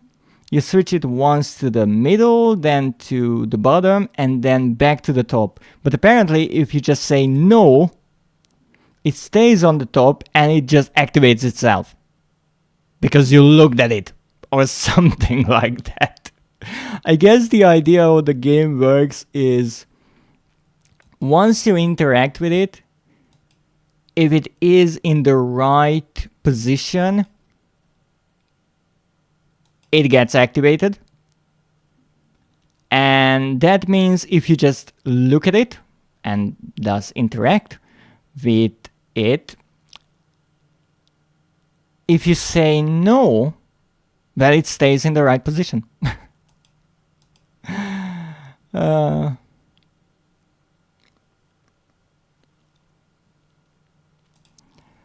Goodness. Let's see. Oh, another one. Another panel that I hoped could help me get the power back on. Did I push the switch? No! Okay, this didn't do anything. Now, why it takes me a bit of time to try all this is because you can't skip through the text. You have to wait for the text to appear. Great, this one was working. Okay, I think we're good here.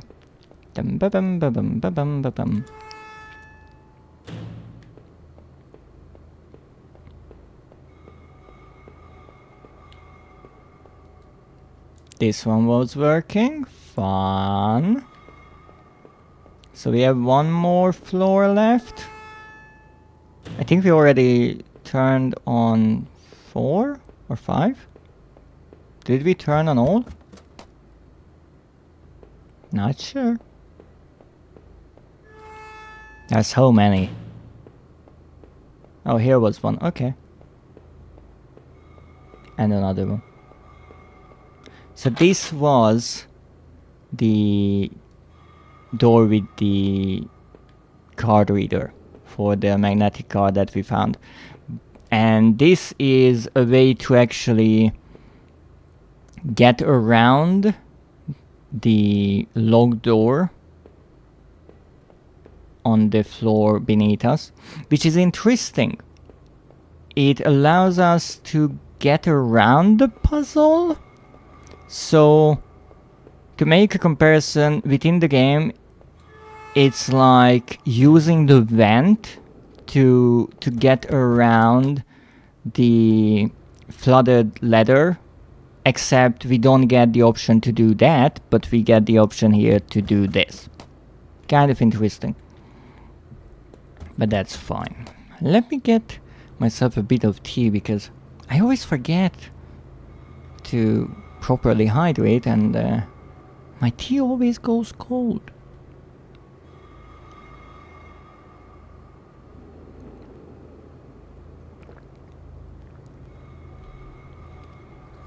And of course, if you have anything to drink, then please be my guest and get properly hydrated. And if you don't have anything ready to drink, please get yourself something. The power box looked like it was running again. Did I really turn on 5 of them? Only recall 4. I guess those switches must have done the trick. Okay, did I really turn on 5 of them? Let me really quickly check this. This is strange. There's one here. 2. I kind of remember always finding 2 on one floor.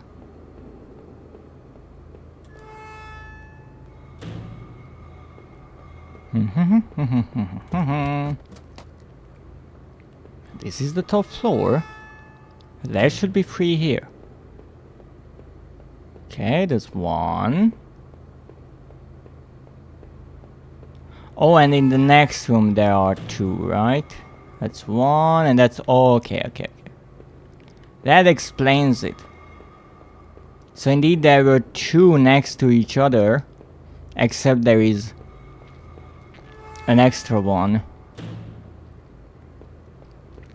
outside here. Makes sense.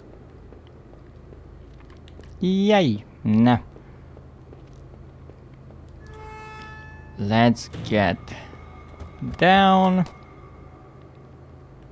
and down again and see what happens if I actually go through, well, I would say the intended way. The door opened, know that the power was back on. Ooh, I just wanted to say I wonder if I can do anything with this door, because I didn't open it the last time around in my previous playthrough. And it seems, yes, it opens by activating all the switches. So let's see what's inside. Ooh, spooky!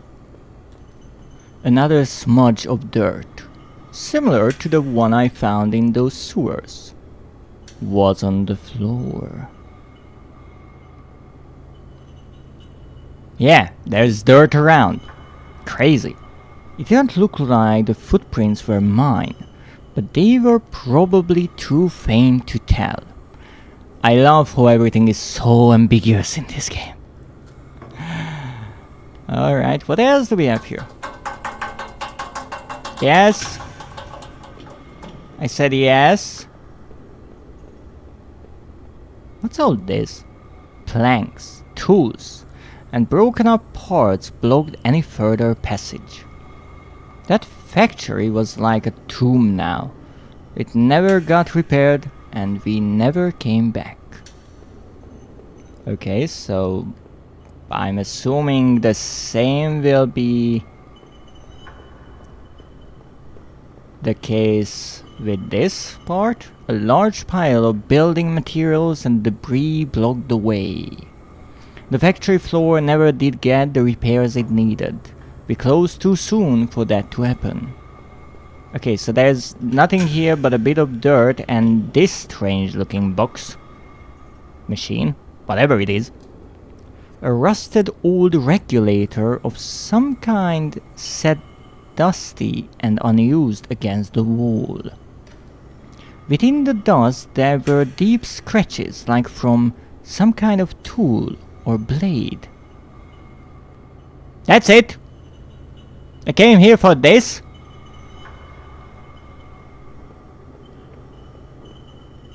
That's it. That's all there is to this room. Also, what is that?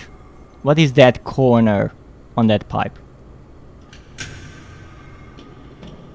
That vertical pipe is going nowhere, and that horizontal pipe is going behind it, based on the shadows, but it kind of just disappears. Maybe it's, you know, it requires some repairs, as the game says, right? Must be that. Alrighty.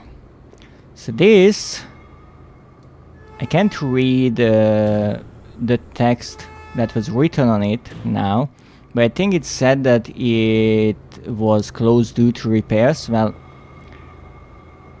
apparently those repairs never happened. With the power box working again, the door was unlocked. Did I go through? Nah.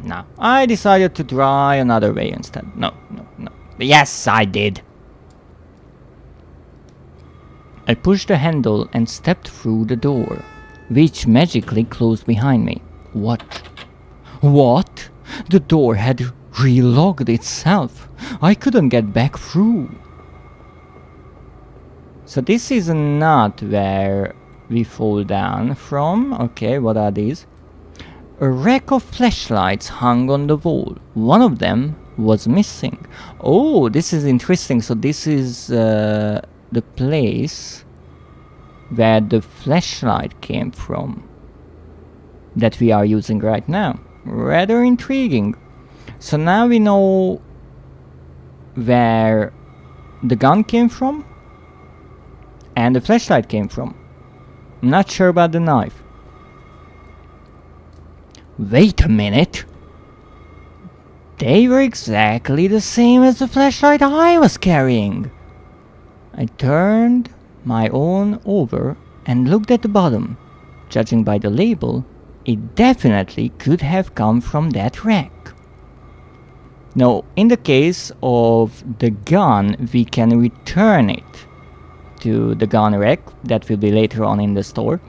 Here it seems we don't have the option to return the flashlight. Okay. So this was something that I missed in my last playthrough. I stopped noticing the dull ache in my leg when a terrible sensation wormed its way down my spine. Even in the cool night air, everything felt too close. I never felt alone or unmolested. What? I tried to tell myself it was just the sight of that dead guard that was throwing me off. The poor bastard looked like he had been done in while on patrol. Was the flashlight I carried his? Or maybe he was murdered with the flashlight. That could be it, but then it would be bloody. It could be his though, yes. How did I come to possess it then? As I looked around the wet yard, the light seemed less a blessing and more a mysterious omen. Ooh, Spooky. I had to keep moving though. I had to find Rachel. The factory door had locked itself behind me. Because doors do that. So I think how the factory is built up, which is interesting, instead of the room where we get through or get to through the door with the electric lock that we can open with the electric box next to it, and the room in which we can drop down into, those two are not connected. So the two routes are separate.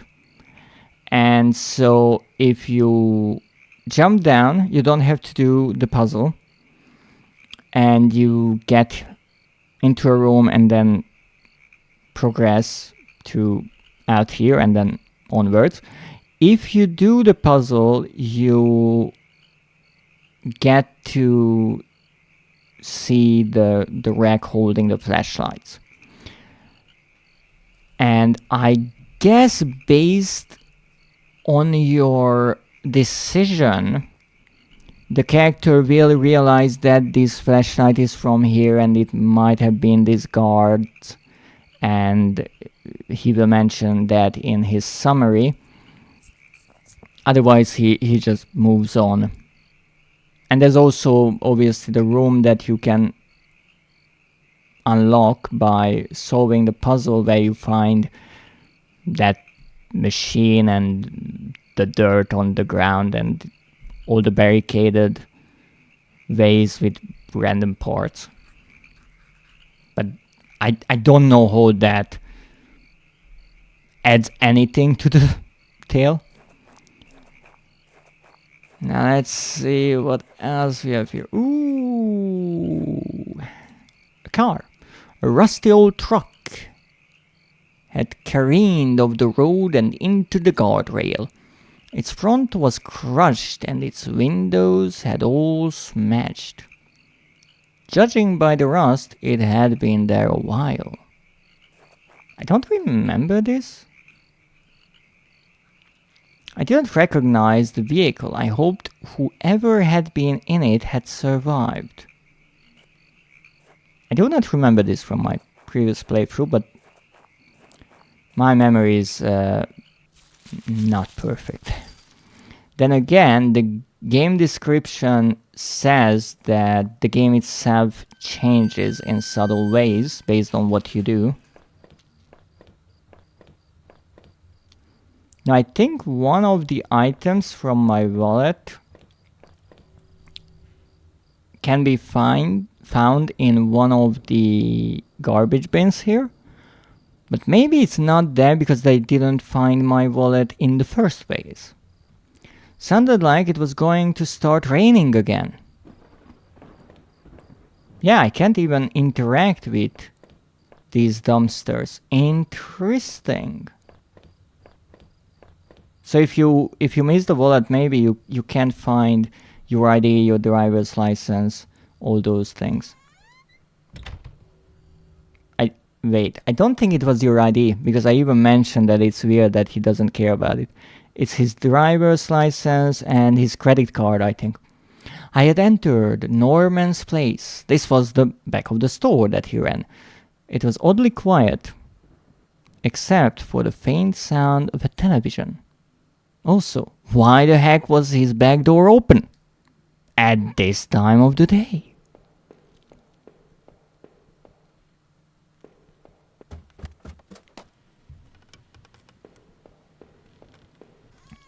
Sorry, I'm checking here first. What the hell? One of Rachel's old autumn coats hung on a rack.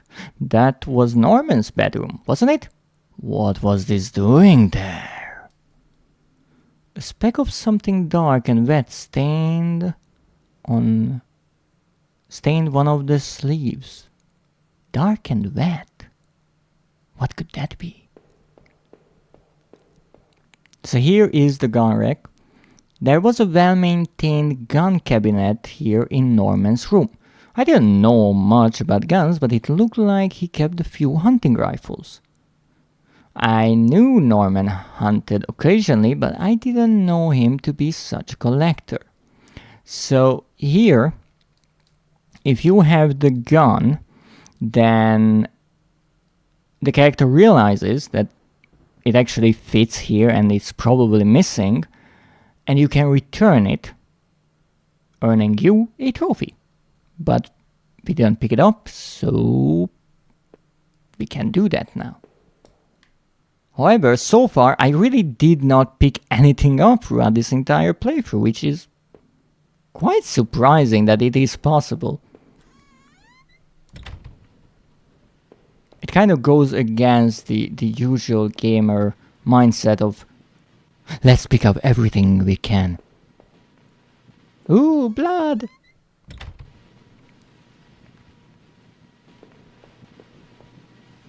The TV still flickered some indecipherable channel. I couldn't make out what was on the screen, but that glow just gave me the chills. Oh no, Norman! Oh no! I mean, yes. What? I couldn't believe what I was seeing! Norman, my coworker, and one of the few friends I had in this town, and also the person who had an affair with my girlfriend, lay dead beside his armchair.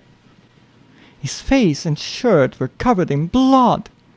It looked like he'd been killed trying to get up. His eyes were still wide with shock. Norman, what was Rachel doing here? Why did you have her coat? Yes, that's the most important. Norman, maybe you deserved better. You probably did. Did I close his eyes? Are you crazy? I'm not leaving my fingerprints on a dead body. Sorry, Norman, but at that moment I was too confused to worry about you. I needed to find Rachel to find some answers. Crazy persons here. Why can't I use the fridge? The kitchen trash bin smelled fresh. What? I didn't dig through that mess, did I? No, I did not.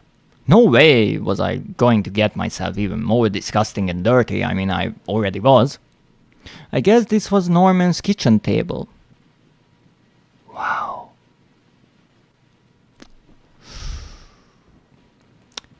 This man's attention to detail.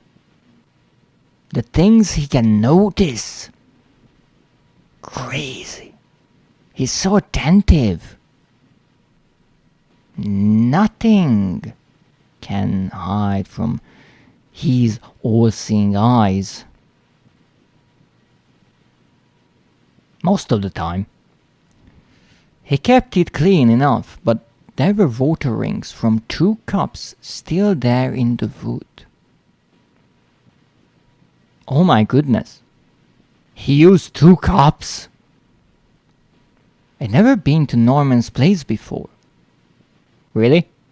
At least I didn't remember ever doing so.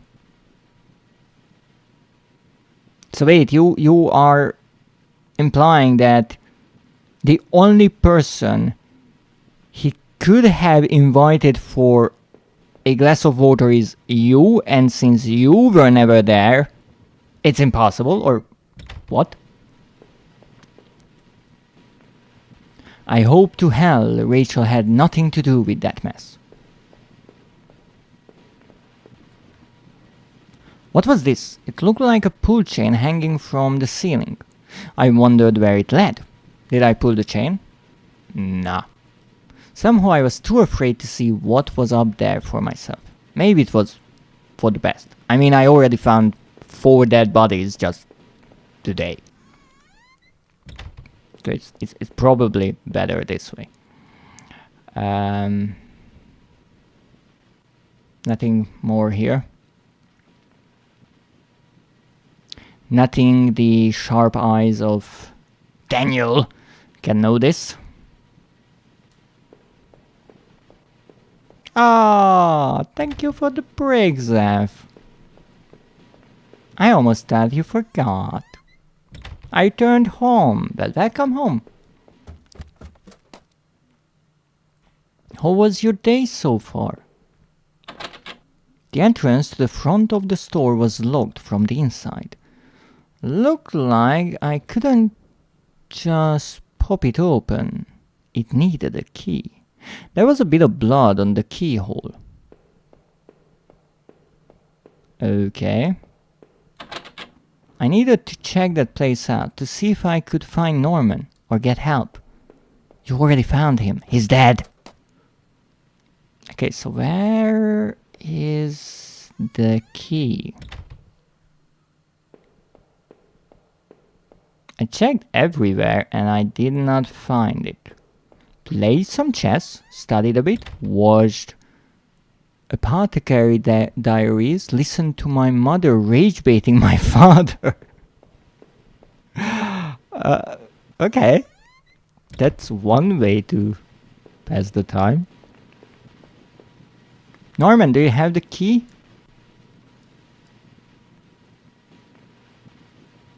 No. Where could the key be? It's either in the trash or it's up there.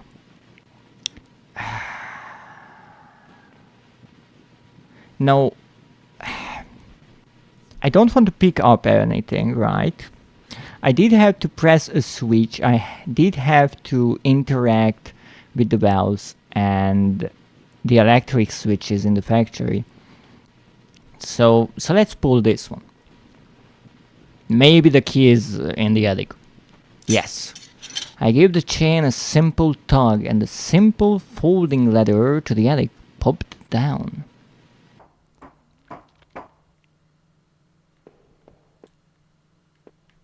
Okay. What are these? The same ropes, or whatever these are, were hanging in the basement of that man. And whatever this is this a lamp or a body bag? Crocs? Hanging? Okay. There was a large cardboard box that hadn't been sealed. Did I open it? No. The dusty box didn't seem to be helpful, so I left it. Where the heck is that key? Can I take the old TV at least? I know in the box we have the old clothes of Rachel. I mean, let's open it. Yes, I did. I opened up the old cardboard box and wasn't entirely surprised by what I saw. There were more of Rachel's things. More of my wife's clothes. Okay, so she is our wife. Photos, shoes, even that old radio I gave her. Why, Rachel? What were you doing here with Norman? I just couldn't believe it. My head ached with everything that was running through it. Now this is interesting because I don't remember this description being the same in my first playthrough. That's interesting. Our wife? Is she my wife too? I don't know. Well, if you play this game, I guess. I don't want a poly relationship with a Daniel. Oh, I see. Well, that's nice that you didn't say that you don't want a poly relationship with me. So I guess that's kind of nice. But this is interesting because he said that he's not surprised about that. Now that could be maybe because we already inspected the old coat here, but I'm pretty sure I did that during my first playthrough as well. So I'm not exactly sure how the game changes or why. But I got nowhere closer to getting out of here.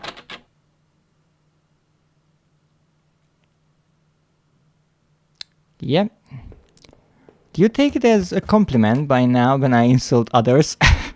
I mean, you are not insulting me. Okay, Norman.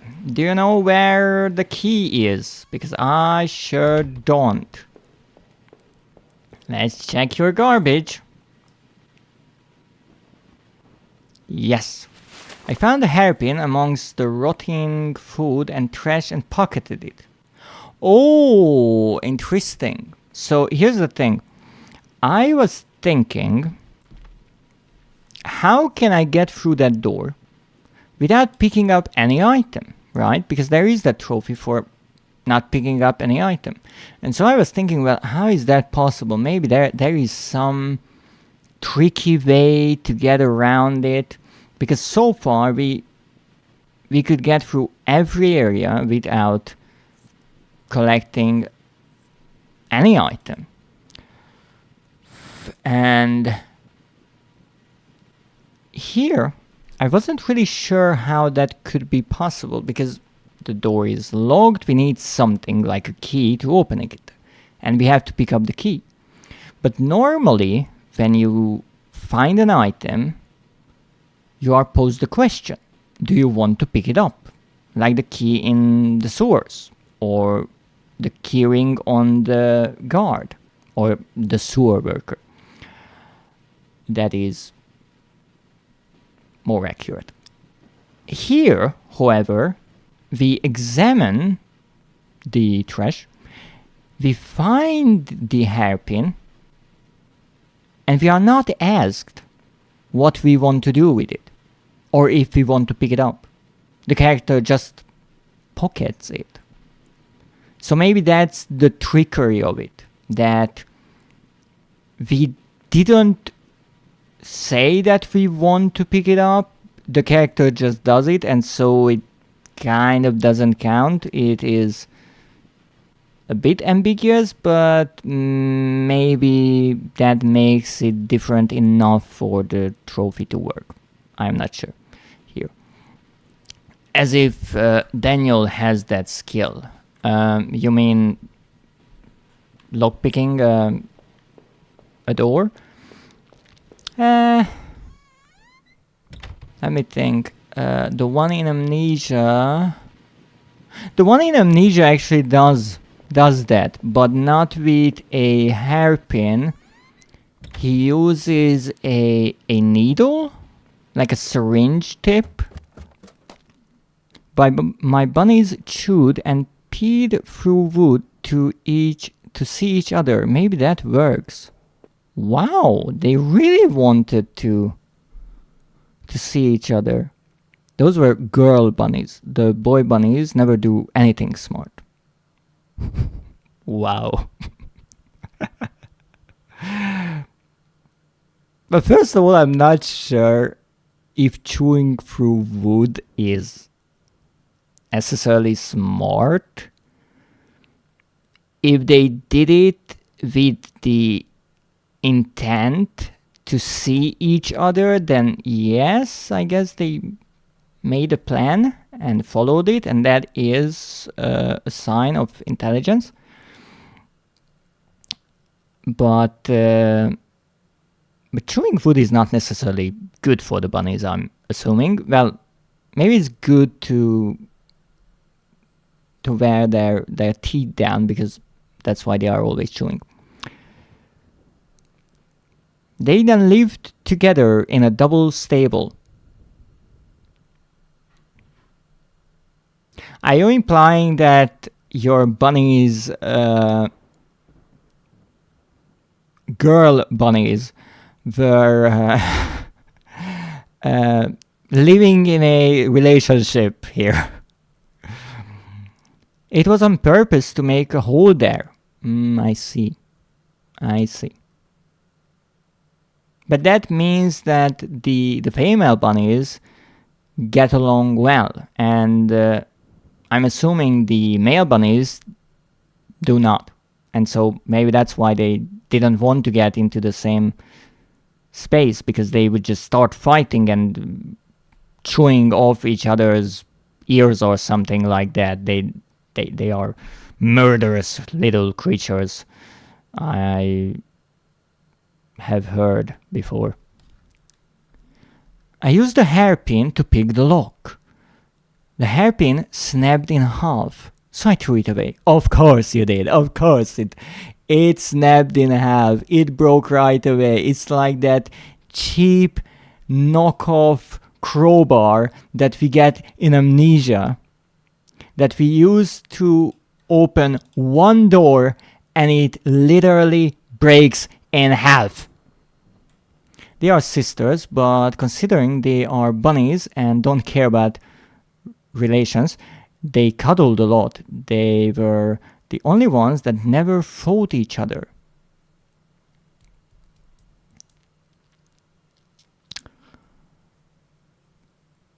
I'm really getting mixed signals here, because yes, they are sisters, so they might like each other because they are sisters, but then you said that they don't really care about relations, so I'm assuming they don't necessarily care that they are sisters. And then you say they cuddled a lot. I'm not sure what you mean by cuddling.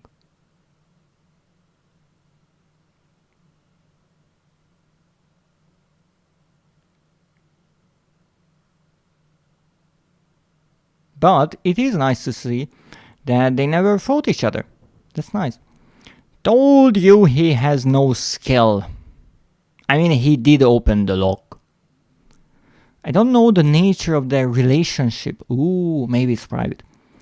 Just cuddling. I see. So they just got along really well. Maybe they talked about all the silly boys that they have seen in the other enclosure. They were like, oh, that's one is cute. I don't know what female bunnies talk about. The general store was small, but it was clean. How does that sentence makes any sense? Like, how? Why? Cleanliness and size has nothing to do with each other. This sentence implies that if something is small, then it must be dirty. What? It had the usual things: postcards, snacks, magazines, and canned goods. Maybe it's a backhanded compliment. Oh, I see. It's like, your store is so small, it's terrible, but I mean, at least it is clean. Not like it's difficult to clean 2 shelves. I never went there much. Rachel usually stopped by after work if we needed anything, and then spent a good hour looking for the things in that tiny, tiny store. So odd. The register was mostly empty, and a fat stack of travel magazines sat beside it. Well, that's about my luck with money. Were you thinking of going somewhere with Rachel, Norman? Have you ever thought about, like, he had a store, maybe he had those travel magazines for customers? Rachel had an affair. Good for her. Why is that good for her?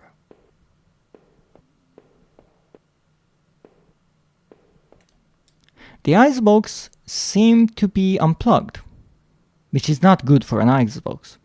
It must have been off for a while. Most of its contents were half melted. Well, if most of its contents were only half melted, I would say that icebox wasn't unplugged for that long. I could only think of poor Norman upstairs. So wait a moment. Here's how Daniel thinks. He looks at the icebox, sees the half-melted ice cream inside, and right away he thinks, oh, poor Norman. What? I don't like Daniel. Alright. There were various postcards from the area, especially from the tourist traps. One of the postcards showed an old black and white photo of the water tower, which is extremely important in this story, I just don't know why. It looked to be in much better shape then. Of all the postcards, that one seemed to be the most popular. There were only a few left. Or maybe Norman didn't order that many? That night continued to take horrible turn after horrible turn. I mean, we found 4 dead bodies in one night. Okay, that's a new Academy record. It'd been weeks since I'd last seen Norman, but to find him like that? Who could have done that to him? Seeing that dusty box of those old clothes was a shock. How long had they been there? And what was Rachel doing at Norman's place? I felt like I had only discovered more questions, not answers. But I was close to home. Statistically unlikely? Finding 4 dead bodies? Yes. Well, depends on the surroundings, right? Context is important. If you work in a morgue, maybe that's pretty much every day. It was time to find out the truth, which we will never find out, don't worry about it.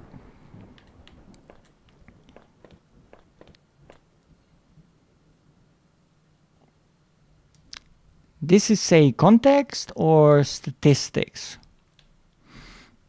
Well, if you look at statistics overall, then you are right. I just said that there can be exceptions. Did I say context or statistics? Statistics. I like that you are not only arguing with me, but you're autocorrect at the same time.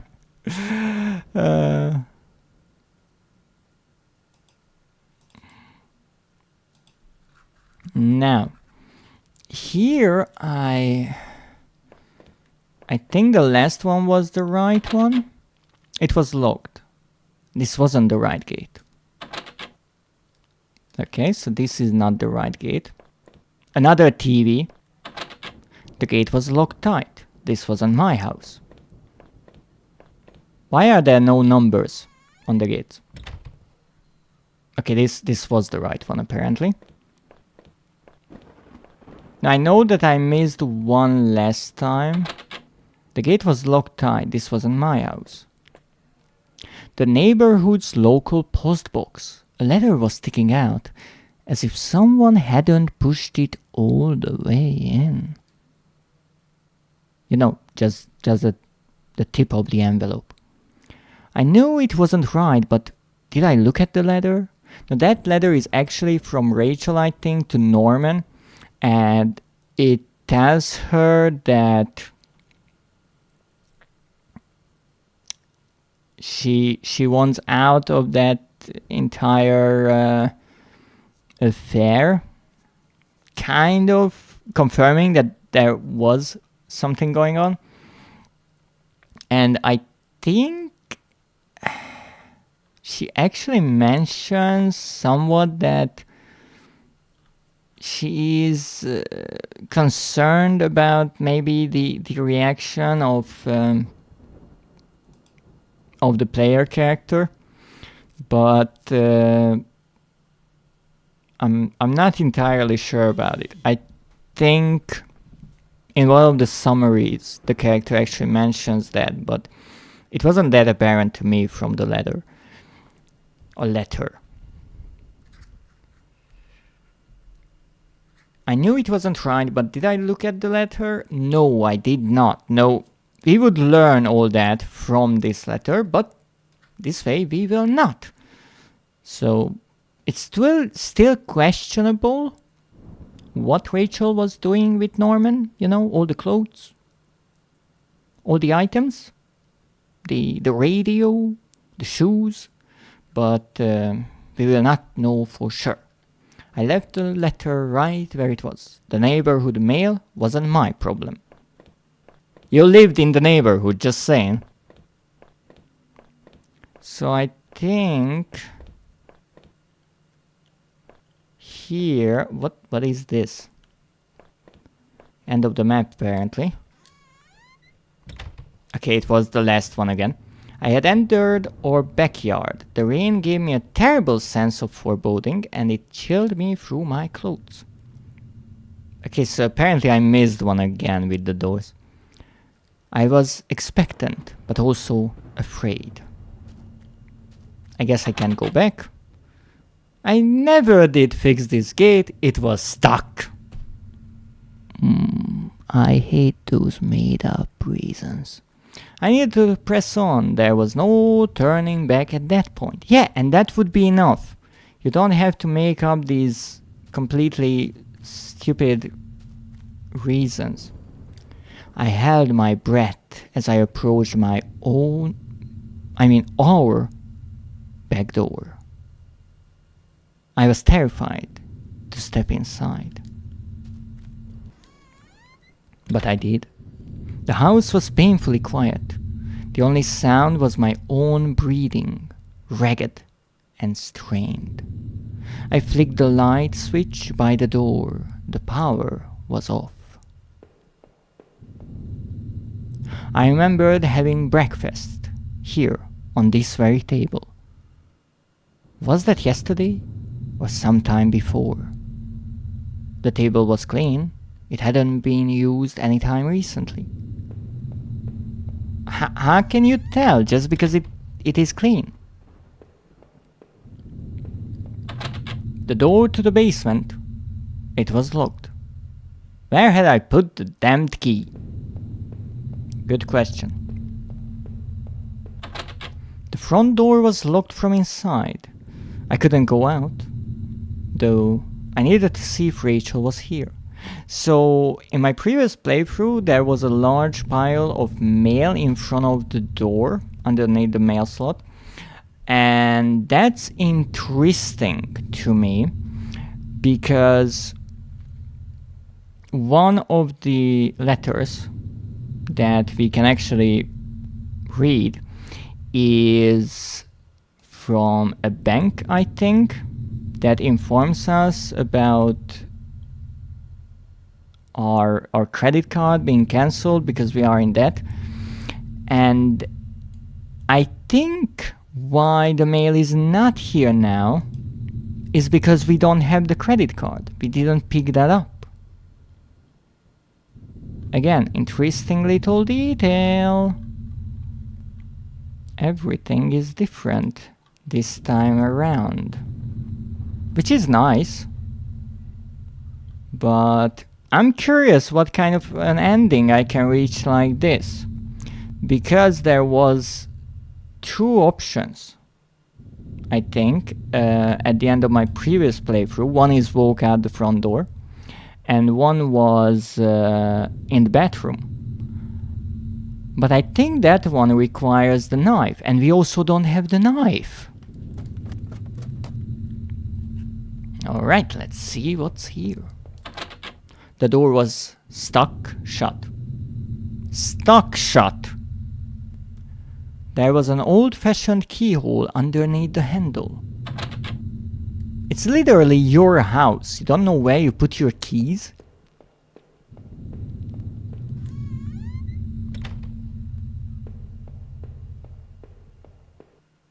Wait a moment, is that a PlayStation right there? Next to the flower pot? It's a standing console with a blue strip across. The blue is a bit off, but I would say that's a PlayStation 2 and a controller. Our television. I had purchased it before I knew I was going to lose my job. I felt pretty guilty about it afterward, but by then it was too late. Rachel was pretty angry about that, I realized. And one of these strange lamps again. Look up, look up, look up.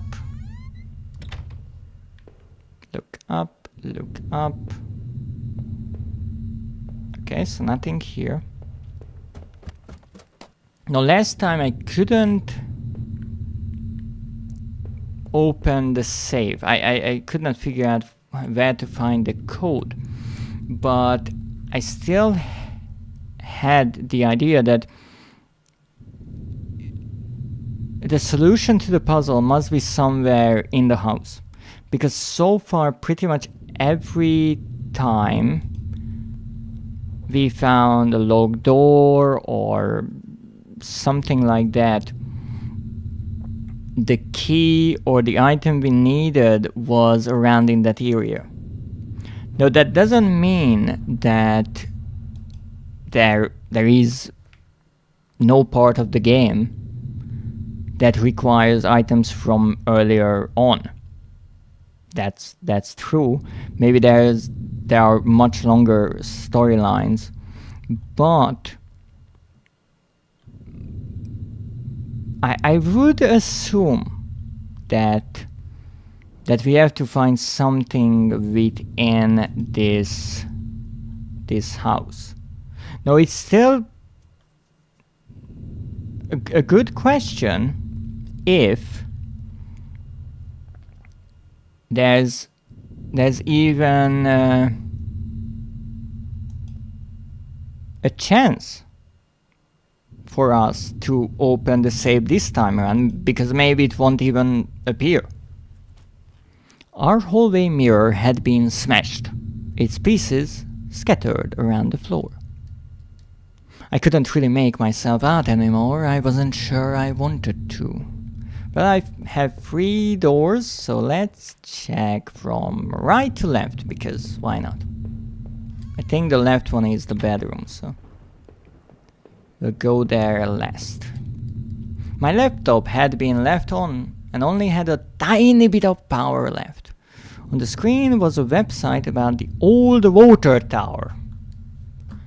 There was a key in the top drawer of my desk. Did I take it? No, I didn't want to just yet. I needed to think. Okay, so we found one key that opens something, but I don't want to open anything. Our sink, which needed to be replaced. One of the taps always stuck, but I hadn't got around to fixing it yet. That old house was charming for sure, but it wasn't always easy. I can't check the toilet or the garbage can. We were lucky enough to get a house with one of those wonderful old claw-footed bathtubs. It seemed impractical at times, but it was part of what made that house home. If there are 2 things that this game is absolutely obsessed with, it's the old water tower and the claw-footed bathtub. And I don't know why. Actually, it's never explained as far as I figured. Thank you for the lurk, Zeph.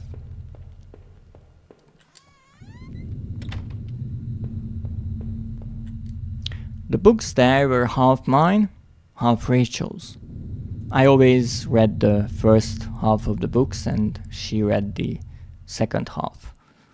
Then we talked about the books, and this way we could read twice as many books. It was a pretty good idea, but sometimes a bit annoying when we mismatched the books and didn't understand the tales. Hey, now that I looked more closely, it looked like the man in that house had some of the same books as I did. Which is interesting, because that's never explained either. One book in particular seemed a bit odd. I remembered owning it, but not that edition. Okay, what's that? My wife's! Rachel's suitcase was sitting on the bed. It was closed, but I had a feeling what was in it. Did I open it?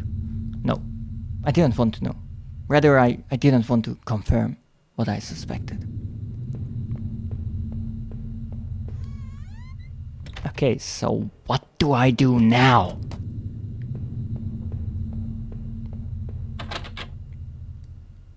This is stuck.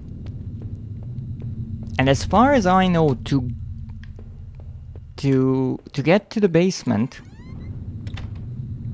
which is not here because this is the bathroom,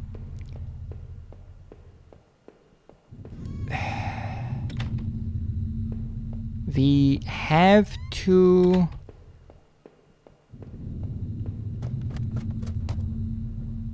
do something.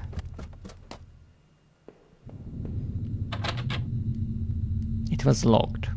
Okay. Then I don't want to pick anything up, so let's open the suitcase, because out of the two things I can do, that is not picking up something. Yes. Rachel's suitcase contained clothes, toiletries, and a train ticket. He wanted... I mean, Norman. He wanted maybe to get away with Rachel, even though from Rachel's letter we kind of learned that she wanted to leave everyone. But at the same time, she, Rachel, wanted to get away from us. That's one thing. But she also tried to take the toilet paper. You know how much toilet paper costs in this economy? Stealing. That is what this is. Really unbelievable. Is this what you were going to do with Norman? What? Rachel, why? Were you really going to run away with Norman? Was I really such a monster? Hey! I'm not Daniel. Or this Daniel. Or whatever his name is.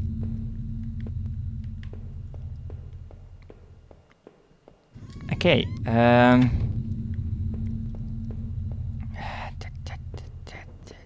this is no good. I don't have anything to check. This is still stuck. This is still logged.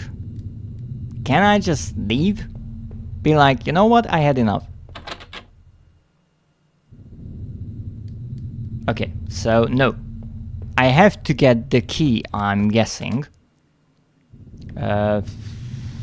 Because I have no other option. Where was that key again? Here?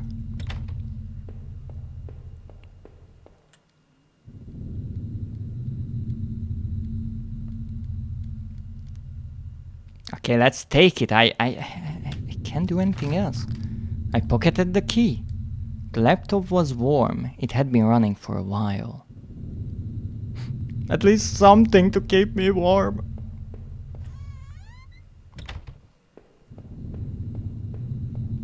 Okay, so... Can I open this now? No, I can't. Let's open the basement. I unlocked the basement door. So I kinda guess you have to do this. There were old Christmas decorations in the box. Now the only thing I can imagine that could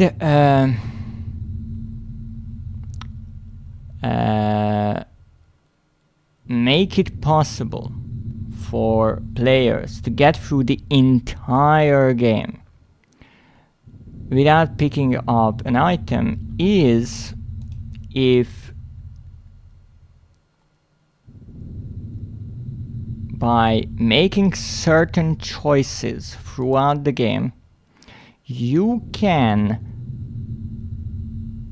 make it so the basement door is unlocked by default. I'm not sure if that's possible, but for now I will just hope that I didn't mess this up. I couldn't even remember last Christmas. The garbage bags were stuffed with old paint cans and supplies. There was a dirty old key here. Did I take the key? No. I didn't want to carry the filthy thing around. That is, I'm guessing, the one that opens the other door. There were old clothes, tools, and other things we obviously hadn't thrown out yet. And wasn't taken to Norman. We had way too much junk. I had put up this divider wall last summer so we could create a separate room in the basement.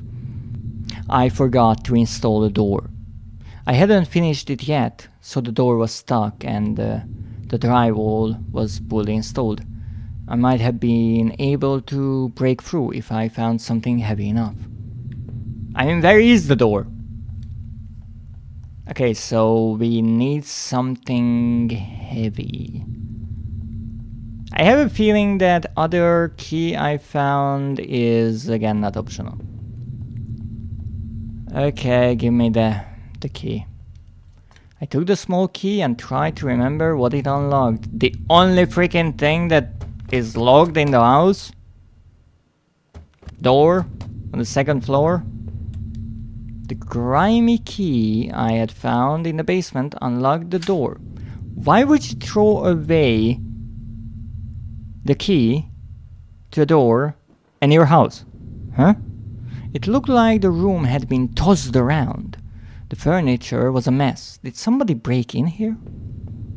I need something heavy. There was an old crowbar on the floor. Did I take the crowbar? No. I left it right where it was. I needed more time to think. So here, in many cases, the character, when we refuse to pick up an item, doesn't say that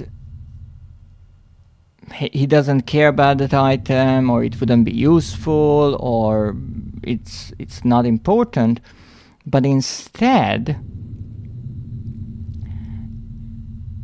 he says that he needs time, that he needs to think, that he wants to do something before he takes that item.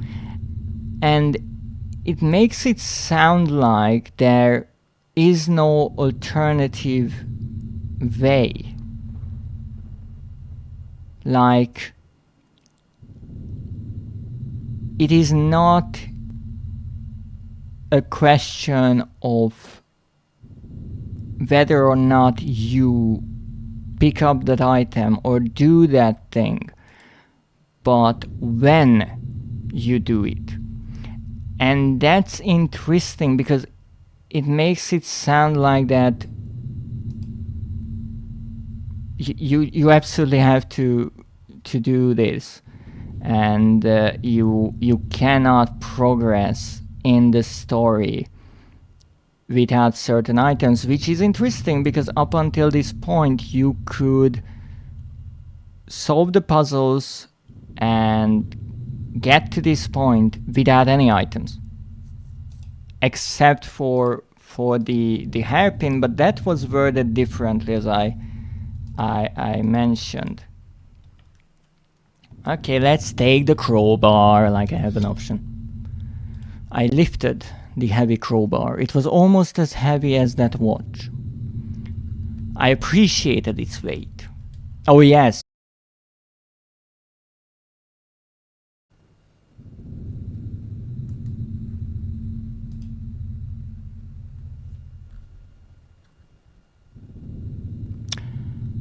I love my internet. I really do. Thank you for the break. Thank you. It's nice to be back after this short break. I guess even my internet is like, get on with this game already. Let me chew that cable. No, no, no, no, no. I'm switching to wireless. First? Did anyone else redeem first? I mean, my stream only disconnected for a short while, so I don't think this is a new stream. No one else used the first redeem? No one else cares about that? Wow. That's heartbreaking. But you've been the first. 13 times. Lucky number 13. Or as it's called, the devil's dozen. Now where do I have to go? I have the crowbar. And that feels nice. Aw, I'm getting bubble tea now. Enjoy your bubble tea. And I enjoy my little head massage. Oh, nice. The gentle touch of... I almost said immortal, but Zeph is no mortal.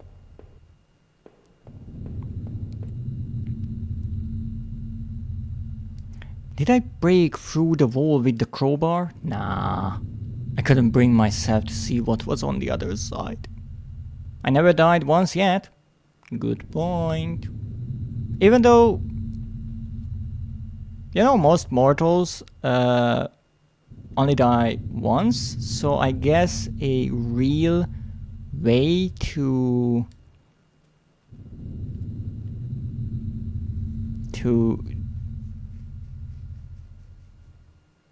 confirm you are not a mortal is by actually dying at least once.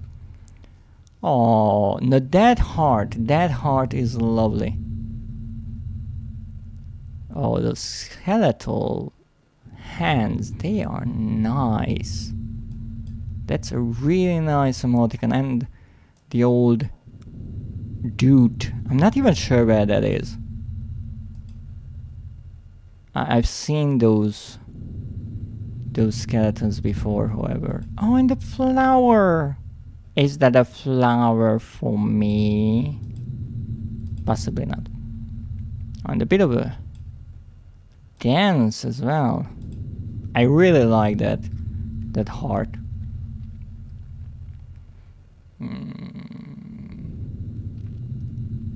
Gave me an idea just now.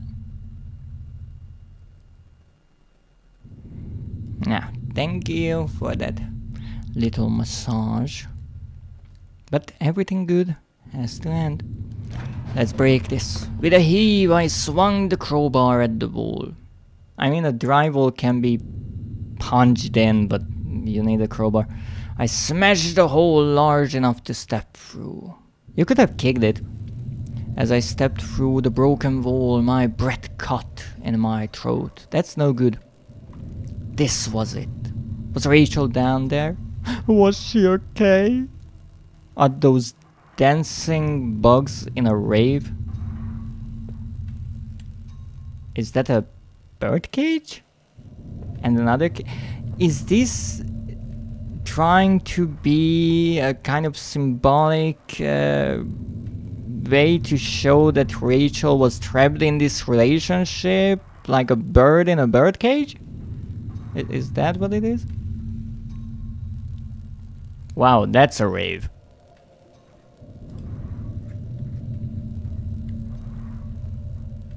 Trippy.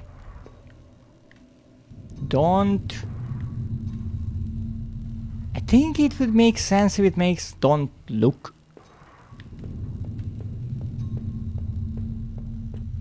Oh my goodness, Visalia with the raid, and my raid alert is broken.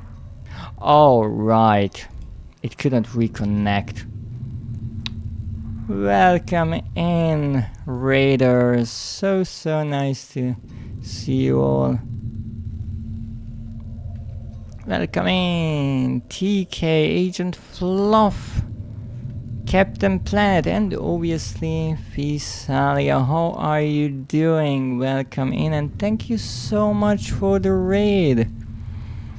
Save. I don't think I can in this rather fascinating game, but let me ask you, what were you doing? Let me see. Doing great. How are you? I am actually replaying this psychological horror game, which I played just last week, but it was so confusing that I decided it would be better if I gave it another go. And good news, I'm still confused, pretty much to the same degree.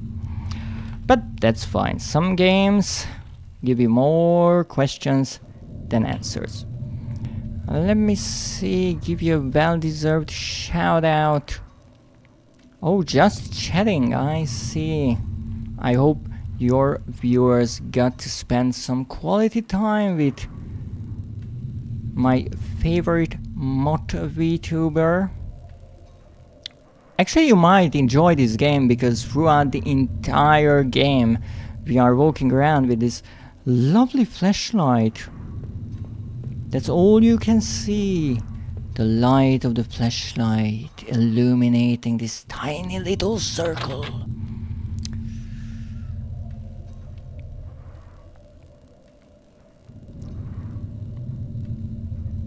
We were doing some work session. Oh, can I ask what were you working on?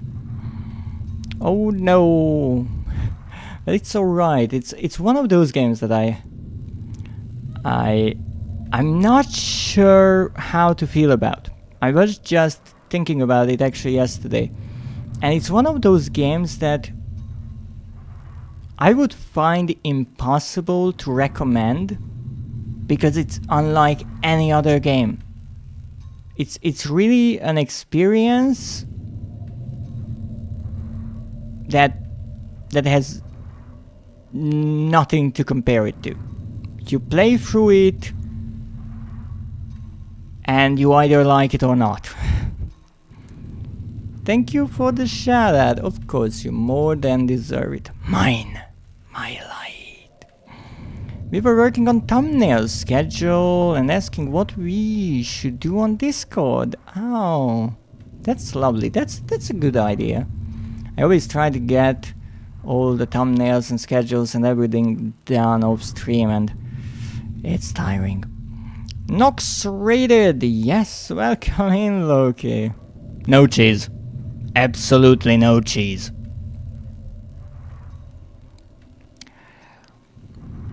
But I'm so happy to see you again. Unfortunately, we always stream at the same time, and I can never catch you streaming, which is a shame. And I can never raid you. I was closer today because I think I will make this stream of mine a bit shorter since I'm replaying the game and it won't require that much time. But to all those who might be interested in this game, let me give a brief overview. There was no turning back. Now I had to face whatever was down there. Yes. So this lovely fella is the main protagonist. He doesn't have a name. Or at least I have no clue what his name is. All we know is we wake up in a house that is not ours. And we make our way through that house, its basement, the sewers, then a forest, an old machine parts factory, I think, then a store, and finally we reach our home. And throughout this journey we find some rather concerning things.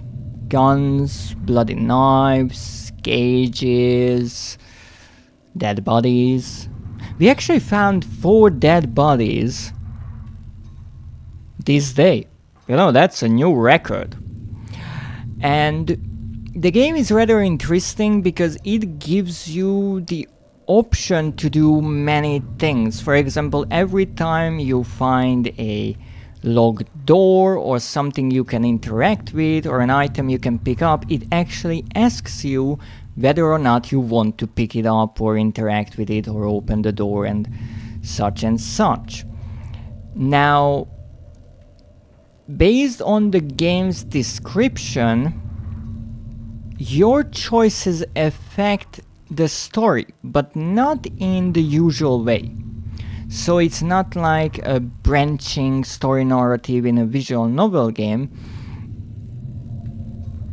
Rather, the game itself changes. What you will encounter will change. And I found a few small details appearing and actually missing compared to my previous playthrough, but it is indeed rather subtle. What is a bit confusing, however, is at the end of the game, without giving too much spoilers, you have to decide what really happened based on all the things you have found. So the game will ask you, who do you think murdered all those people? And instead of giving you the truth, you have to make your own truth. Now that is indeed unique, and this game was advertised as a unique horror adventure game. It's not as fulfilling to me because I like a well-rounded story, but if you appreciate open-ended movies, for example, you might want to give this game a go. It is a horror game in category, but there is probably nothing that will scare you, so I can recommend it even to those who might not really like the genre. I missed all your streams lately. Well, I'm sure you were rather busy, and I'm really happy that we get to meet again. But if you have to raid and run, obviously do so, and that's obviously the same for all of the wonderful raiders. I know, especially after a long raid, after a long stream, you want to maybe get up, get yourself something to eat, drink, stretch yourself. That's really important. But if you have a moment, please do tell me, what were you up to recently? I'd love to know.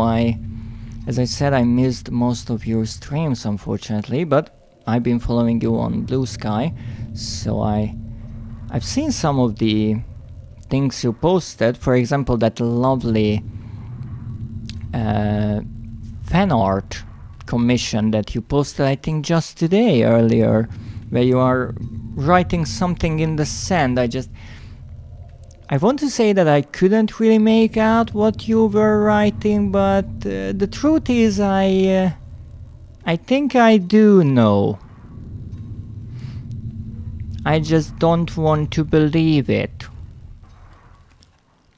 So let's see what's here. Now this is the ending of the game when we enter our own basement, and the story goes, now I must warn you that there are a few odd things in this game, okay? So there are some logical jumps and leaps of faith. But I don't think the plural of leap of faith is leaps of faith. That was too much plural there. So the thing is, the character tells us that he installed this drywall that we just bashed our way through with a crowbar. I have never in my life seen a thicker drywall, but that's fine. Talking about being busy, I'm so sorry I have to run, but I have so much fun. Of course I understand. Mostly my dog needs to go on her walk. That's important. Doggo deserves a walk. And it's good for you to go out and get some fresh air. I'll send you a little message on Discord soon to give you some news, if that's okay. Of course it is, and please have a wonderful evening. And thank you so much for trusting your community to me. I greatly appreciate it. So, the character here said that he installed this wall, but he didn't do it properly, so the door that he installed is stuck. I'm not sure how that is possible because, you know, all of this stuff is already here, so maybe he moved everything here and then closed the door and realized that it was stuck. But whatever. I'm also not sure why he has so many bird cages. Or cages overall. Oh, welcome in, Lily. I'm home from work and I'm tired. Aw, you poor thing. You know what you need? A nice hot cup of tea. That always works. Or whatever kind of beverage you enjoy. Oh, don't look. What you mean? We have so much blood here. That's nice. And here we have the bag. Now this is one of those parts of the game which really puzzles me. A filthy looking pile of rags had been dumped in the corner. The stench of them was awful and made my eyes water. I was terrified to even touch the pile to see what lay within. But I knew I had to. I had come this far. After all this searching, after all I had seen, when I looked within the rags, did I finally find my Rachel? So Rachel is our wife, and we are looking for our wife for a number of reasons. Now, initially we are looking for a wife because, you know, we are lost and we want to make sure that she's alright. After we find a number of dead bodies of an old guy with a interesting basement, let's say it, then a sewer worker, then a security guard, we are looking for a wife, hoping that she's not dead. And then we find our friend dead as well, who turns out had an affair with our wife, and now we are looking for her because of that as well. But that's not all, because we also learn that Rachel, our wife, wanted to run away. Maybe on her own or maybe with our friend. We actually found her packed suitcase, and so we are looking for her because of that. And at this point in the game, we actually get to decide if she is underneath all of these rags. Now, in my first playthrough, I said yes to pretty much everything, and I found her in this corner. Now, however, I say no to everything that I possibly can, and I will do just that. However, first, it's time to hydrate. Thank you, TK.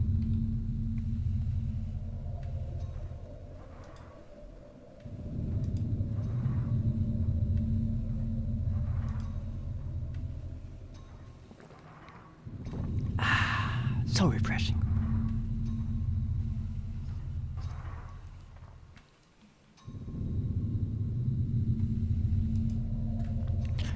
After all this searching, after all I had seen, did I finally find my Rachel? Nah.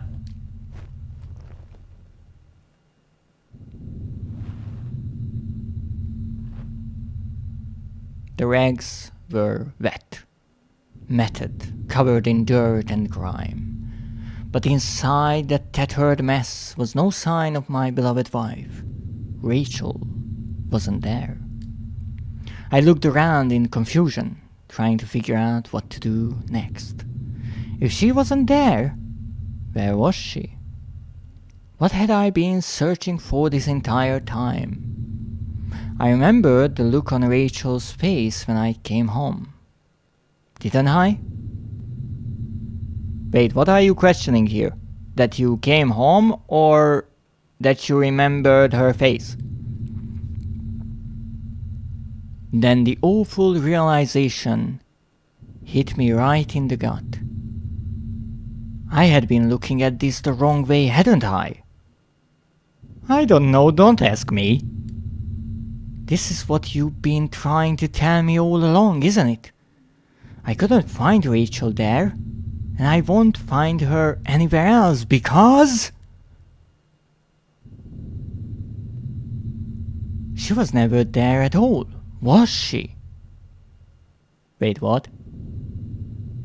I stumbled back upstairs, the pain in my leg just a dull ache now, and sat down in my bedroom. My mind was spinning, and the ache I felt before was near crippling. Finally, I could no longer fight the exhaustion, and as I tried to grab hold of something that would make sense of all this, I must have drifted off. I'm so confused I can't read. So we just imagined our wife, but then I like to remember things. I'd like to remember things. What is going on? I'm happy. Oh, congratulations on your 5-stream streak. That's much easier to say than 3-stream streak, so thank you. So, wait, we imagined our wife. We are so single that we just had a made-up wife. Okay, that's not strange at all. But then all the clothes we found in Norman's house, those belong to who? I'm very tired, so I'll chill here. Thank you so much, and please get a bit of rest. So that means we are so lonely that we made up a wife. But we are also so terrible at keeping a relationship that even our imaginary wife had an affair with our friend. What? Now it could be that all the times the three of them had lunch together because the main character was there, he just imagined that Rachel was there as well. That doesn't really explain how Rachel could go to Norman's store for things. I mean, those things had to get to the house somehow, right? But then why was Rachel's name on the list in the basement or in the sewers or wherever that was? I mean, the name could be a coincidence, but what is happening here? What is happening here? This is getting more and more confusing with every single moment. I thought I cannot get more confused about this game than when I finished it for the first time. Apparently I was wrong. Also, where did the suitcase go? I guess these books were all actually mine then. Okay, so first, before the realization, he said that half of the books were his, the other half were Rachel's. Apparently that's not true. My head was pounding. Great. That doesn't explain why he had the same books, some of the same books as the guy in the other house, and how he had one in addition that he didn't know he had before, because there was a whole thing about that. There are so many little details that are not used. In the shards of that broken mirror, I could see my face. Gaunt now, hollow and sickly, and immensely troubled. What other illusions had I dreamed up? What other truths were waiting to be explored? Maybe all the dead bodies were not really dead. Had this mirror been broken in a struggle or by some other way?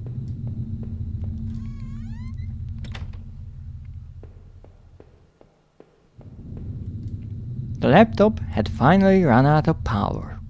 How long had it been left running? Okay, so there's nothing else here.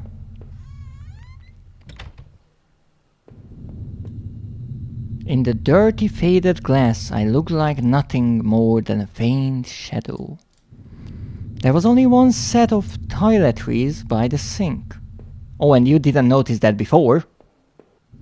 But then again, you might have noticed that, but the other set of toiletries was pegged in Rachel's suitcase. That was on the bed.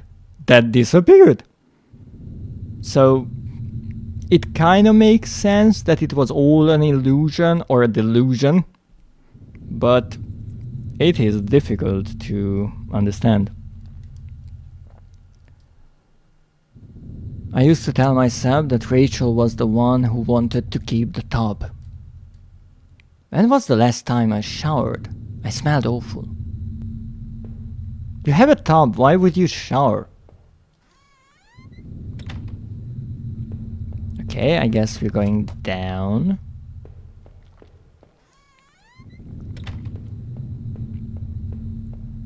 So he said that Rachel was upset about the fact that he purchased this rather expensive TV right before he lost his job, even though he didn't know at the time that he will. So I had that old TV for so long, I don't know if I could ever replace it. It was a piece of junk, but I couldn't really afford anything newer. Okay, so now we don't mention that at all. Fine. I'm curious if the safe is here. It is. My old office safe sat on the floor. I used to keep tax records and other important documents in it. It used a digital passcode lock, but I didn't have the code. Maybe I had left it somewhere. So last time, I couldn't find the code. My guess is that it has to be in the house somewhere. But maybe not. Because it's his work safe. So maybe it's somewhere in the factory. But I checked the factory now twice. Every room of it. Did not find any code. And it's not that you have to see the code somewhere, maybe written on a wall or scribbled somewhere, and you have to enter it yourself. You have to find an item somewhere, I'm guessing. And then you will be able to open the safe. So again, it's not a matter of the player knowing the code. The character has to. It seemed like I had seen all there was. Maybe I thought I was ready to go back into the basement. So this is interesting. This would suggest that we are done. That there is nothing more to find here, and as such I cannot open the safe. That was it. With Rachel gone, I couldn't stand to be in that house a moment longer. Did I leave and say goodbye to that nightmare forever? No, I didn't deserve to go, not just yet. Okay.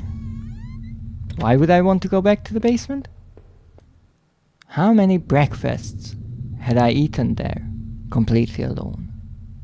Come to think of it, I didn't think I had ever had guests over. I must have locked the door. There was no reason to return to the backyard anyway. Fine. If you say so. Not like I can do much, but I'm still looking for that code. I think this leads to the basement. But why would I want to return to the basement? There's nothing there for me. Who built the wall back up? The wall was cracked and pitted. I was told by an inspector the basement had been partially filled in before I bought the house. Wait, you said you made a dry wall separator. And you broke through it, and then you didn't find anything. And then you realized that Rachel wasn't real. But apparently all that was also part of an illusion, because now the wall is there again. And now you say that the wall wasn't made by someone else before you purchased the house. And how is it not broken? What is happening?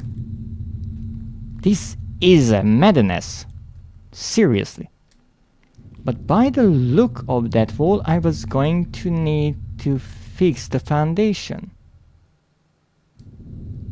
Everything smelled musty and old down there. Yes, but I don't have the crowbar anymore, so I can't break through it.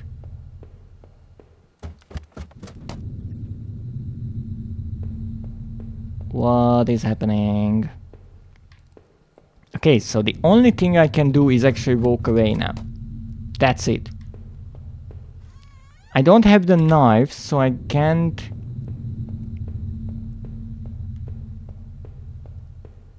do the bathroom ending. And I'm not finding the code. I will look around for the code once more, but I don't think it's here.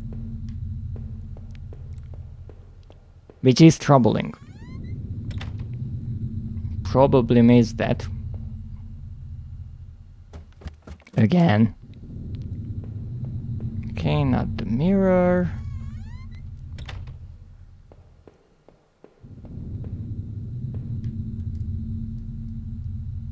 Oh!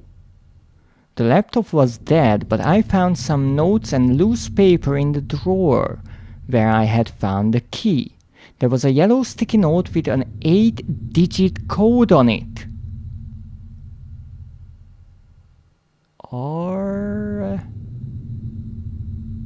Are you here? Did I take it? No, I'm not picking anything up. I didn't really want to know. I put the sticky note back in the drawer. So, wait a moment. I was here, even after the character woke up. And it said that the computer finally ran out of juice, and that's that. And the character wondered how long it's been running. But I guess if you find the safe and then come back here, then you can find this sticky note.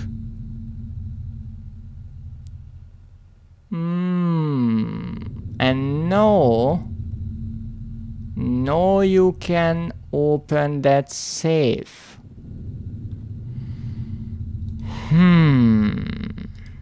Which means that the line about how the character has done everything that he could and this is it for the house and he should move on and leave it behind was not true. Absolutely unbelievable. The game is lying about collectibles and worse, even about trophies. So normally I wouldn't want to pick anything up, but I want to open the safe. So I think I will do that. I will open the safe and will at least see what that is about. Did I take it? Yeah. Also, if your name is Orter, or are you here? Sorry, that's not your name. If it's are you here, for some weird reason I read it as Orter. Stop writing with letters and numbers. That's strange. Just use letters, okay? Okay, let's pick it up. The code looked like it might be for the save, but what kind of phrase was that? I don't know, you wrote it. There wasn't anything more to find in the desk. Okay, well, moving on. Ho ho ho ho, we found it. We found this thing. Also, yes, you can lift your arm in this game, but then you can't walk around. Slightly strange, if you ask me. Okay, nothing here. Yes. Smelling awful, nothing else. Why I always check everything twice is because the game has a habit of having two different descriptions for everything you can interact with. And so you can read both if and only if you inspect things twice.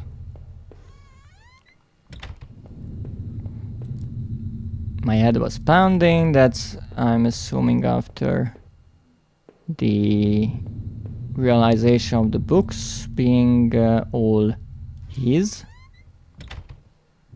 and not shared, and I guess nothing else changed. So the only thing that really changed was the note. Intriguing. Also, you might notice this really old school transition reminiscent of the old Resident Evil games. I quite like it. It's unnecessary at this time, but it gives a nice detail to the game experience. Now let's go and open that safe and let's see what is in it. The code I found should have let me access the safe. Did I try to open it? Nah. I didn't think it was important at the time. I mean, you said you keep your text documents in it, so who knows? Alright, yes. There was a poorly framed photo of what looked to be a small headstone in a graveyard. It was tucked away peacefully under a beautiful old maple tree. More mysteries? Underneath it was another sheet of paper. This looked like some kind of MRI printout. Or tragedy, at that it seems. It showed the top view of a brain scan. I noticed the bottom of the scan had two whitish patches on it. I didn't recognize either image. The white patches are the eyes or something else? Rather worrying. Finally, at the bottom of the pile was a simple white envelope. The front of it read, "Do not open until I tell you." I guess this was a good a time as any to see what was inside. Did I open the envelope and read what was inside? Now normally I would say no to everything, but I'm not sure if I can get to this point again, so yes. I tore open the envelope and removed the yellow-lined paper inside. On it was a letter, written in a hand that looked familiar. Written in a hand? The letter read, "I know this whole event has probably been pretty difficult. You can't imagine how hard it's been for me, too. Well, maybe you can. That isn't meant to be an excuse, but... Well, I hope you can better understand why I've done what I've done. Moving to this town seemed like such a dream. A quiet place to get established, to live out our lives, and to be together. But you know as well as I do that things quickly changed. Your drinking was one thing, but as you grew more distant, as you retreated into that world of yours, that's interesting, because there are many beer bottles and liquor bottles scattered around the game. Well, it was clear you didn't need me as much. In fact, maybe you never needed me at all. But it took all this to make you realize. In the end, though, you may never forgive me for this. You may never forgive yourself. But this is probably for the best.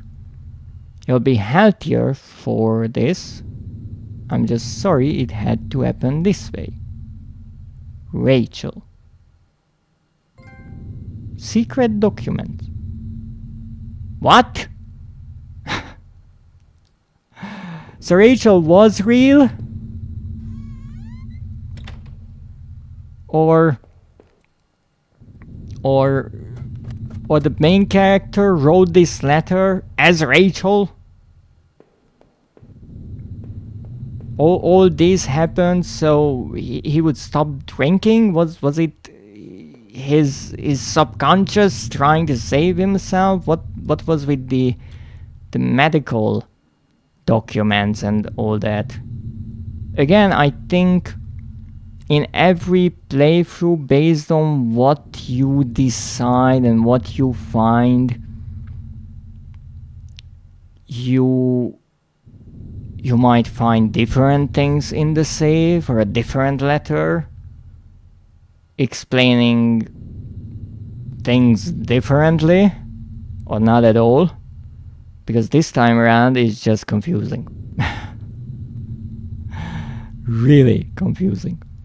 That was it. With Rachel gone, I couldn't stand to be in that house a moment longer. Did I leave and say goodbye to that nightmare forever? Yes.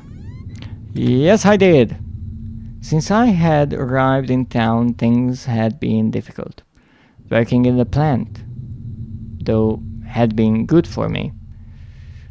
It kept me in line, gave me something to do, and helped me get away from my past, which we have no clue what happened during which.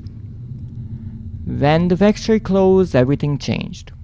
I guess that was when I had started sleepwalking, disappearing for hours at a time. Drinking was probably just a way to deal with that. It was almost as if I was trying to beat my brain at its own game. Because that always works. Things stopped making sense sometime after that, and my memories of what happened are still in flux. I suppose that was when Rachel came along. this night had been the worst of my entire life.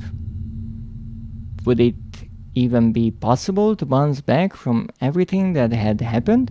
Everything I'd seen?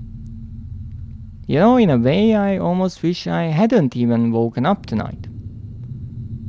It would have spared me a lot of pain and plenty confusion. For starters, the man I had found in that old place. Who had killed him, and why was I even there? I don't know. And what was hidden within those sewers I had found? The tunnel to the man's house obviously led there, but was there something I missed? Plenty of things, because I didn't look at them. Was I so busy worrying about Rachel that I was blind? The forest, especially, was a difficult maze, and I would rest easier if I never saw its like again. The old factory used to be a haven of sorts. But when I saw it tonight, it was anything but. Those faded walls, those long dead sounds, they had stirred something in the back of my mind, but I wasn't sure what. I had to catch my breath to take it all in. At each point until the factory, things had only gotten worse. But then going to Norman's store, that's where the confusion and doubt started to set in. Really? I was confused from the get-go. You mean you weren't confused about awakening in a house that is not yours and finding a dead guy? That wasn't confusing at all. I guess that is completely normal to you. But it is interesting that we haven't gotten any questions about what really happened. The text is indeed more ambiguous because we missed plenty of areas, optional areas, and so we know less. We have found fewer items and clues about what really happened, but then again, even if you find them, they don't really give you any definitive explanation, which again is kind of confusing to me, but it is how the game handles things.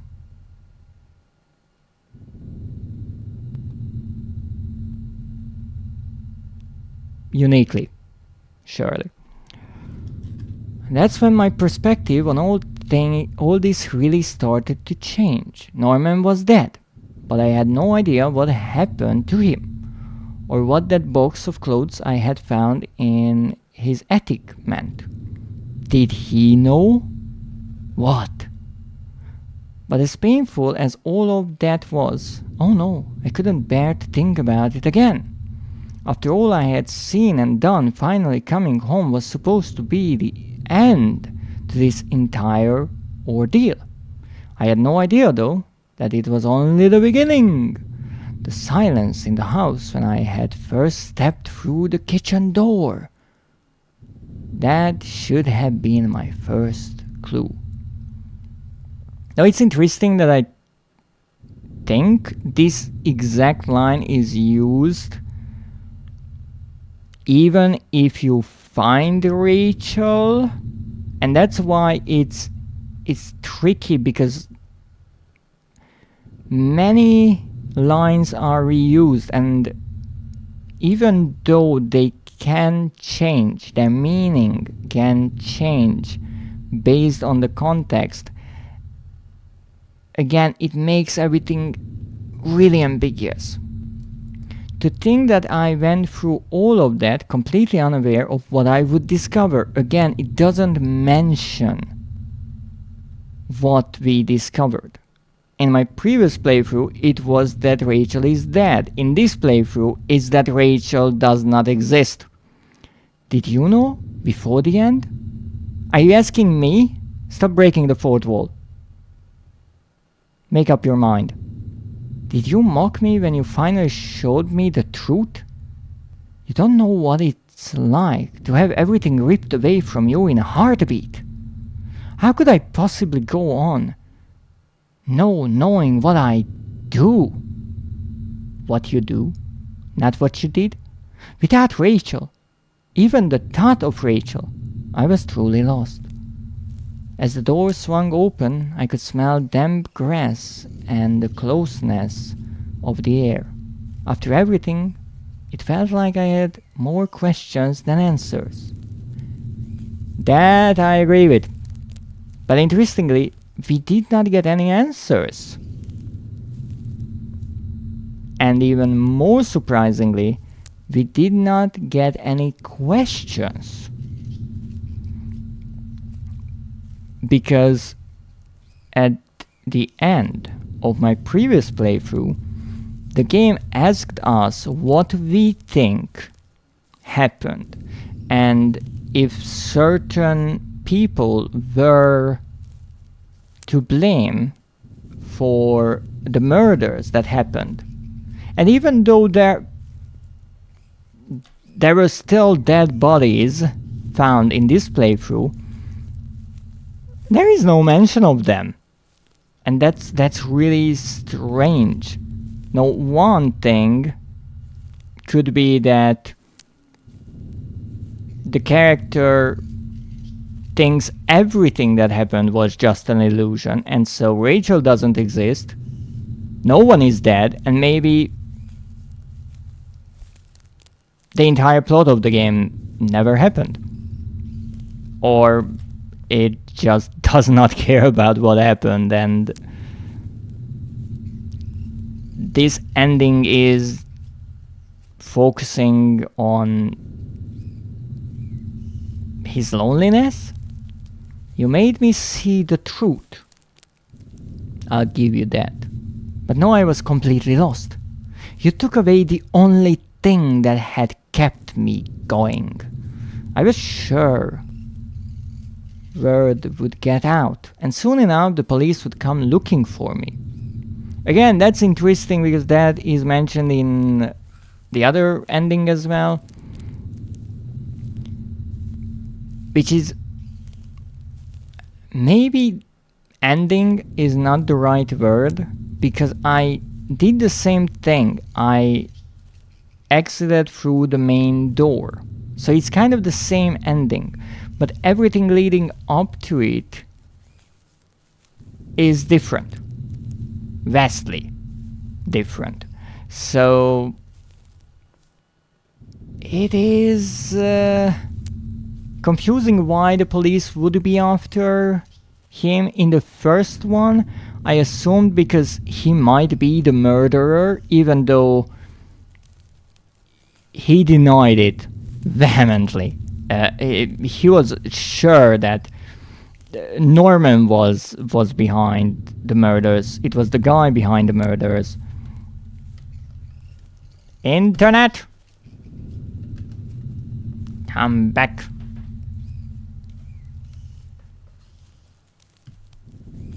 Internet!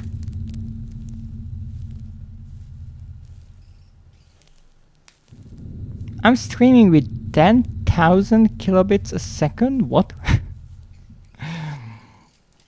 My internet is really not having it today.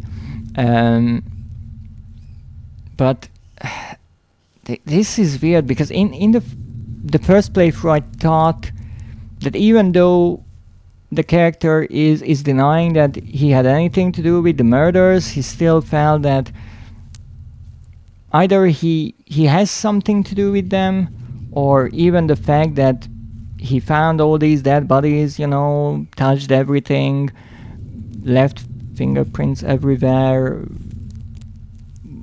had a bloody knife.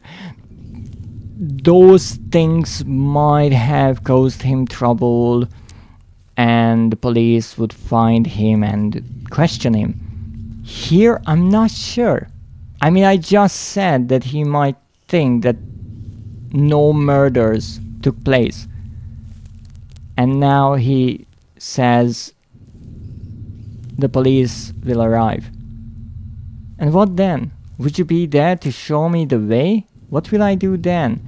This is interesting because the character breaks the fourth wall and says that because we were responsible for so much of the things that happened to him, what will happen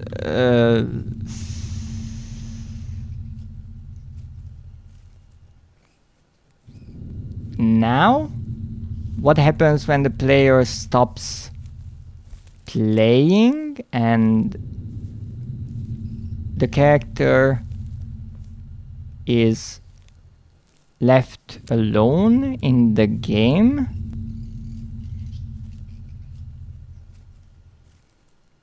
With no help? I'm not sure. It's interesting. Like it never even happened. Yes, it does seem like that's how it ends, and that is the overall idea with this ending, that nothing really ever happened. Not only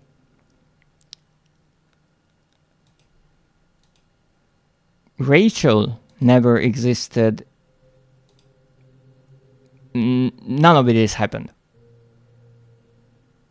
It was all a dream or some weird illusion. Not really sure, honestly. It is rather interesting. Alright, so that was Home, the second playthrough. It was interesting. I actually enjoyed it a bit more than the first time. Maybe because I knew from the get-go that it will be rather confusing. And I did not think about the plot as much. I was just looking around, wondering how I could not pick up items or do certain things or get achievements, explore more. And I mean we did, so let's take a look at the trophies we got. We actually got our hands on 3 new trophies, and based on the fact that we were missing 5, that's not bad. Let me see.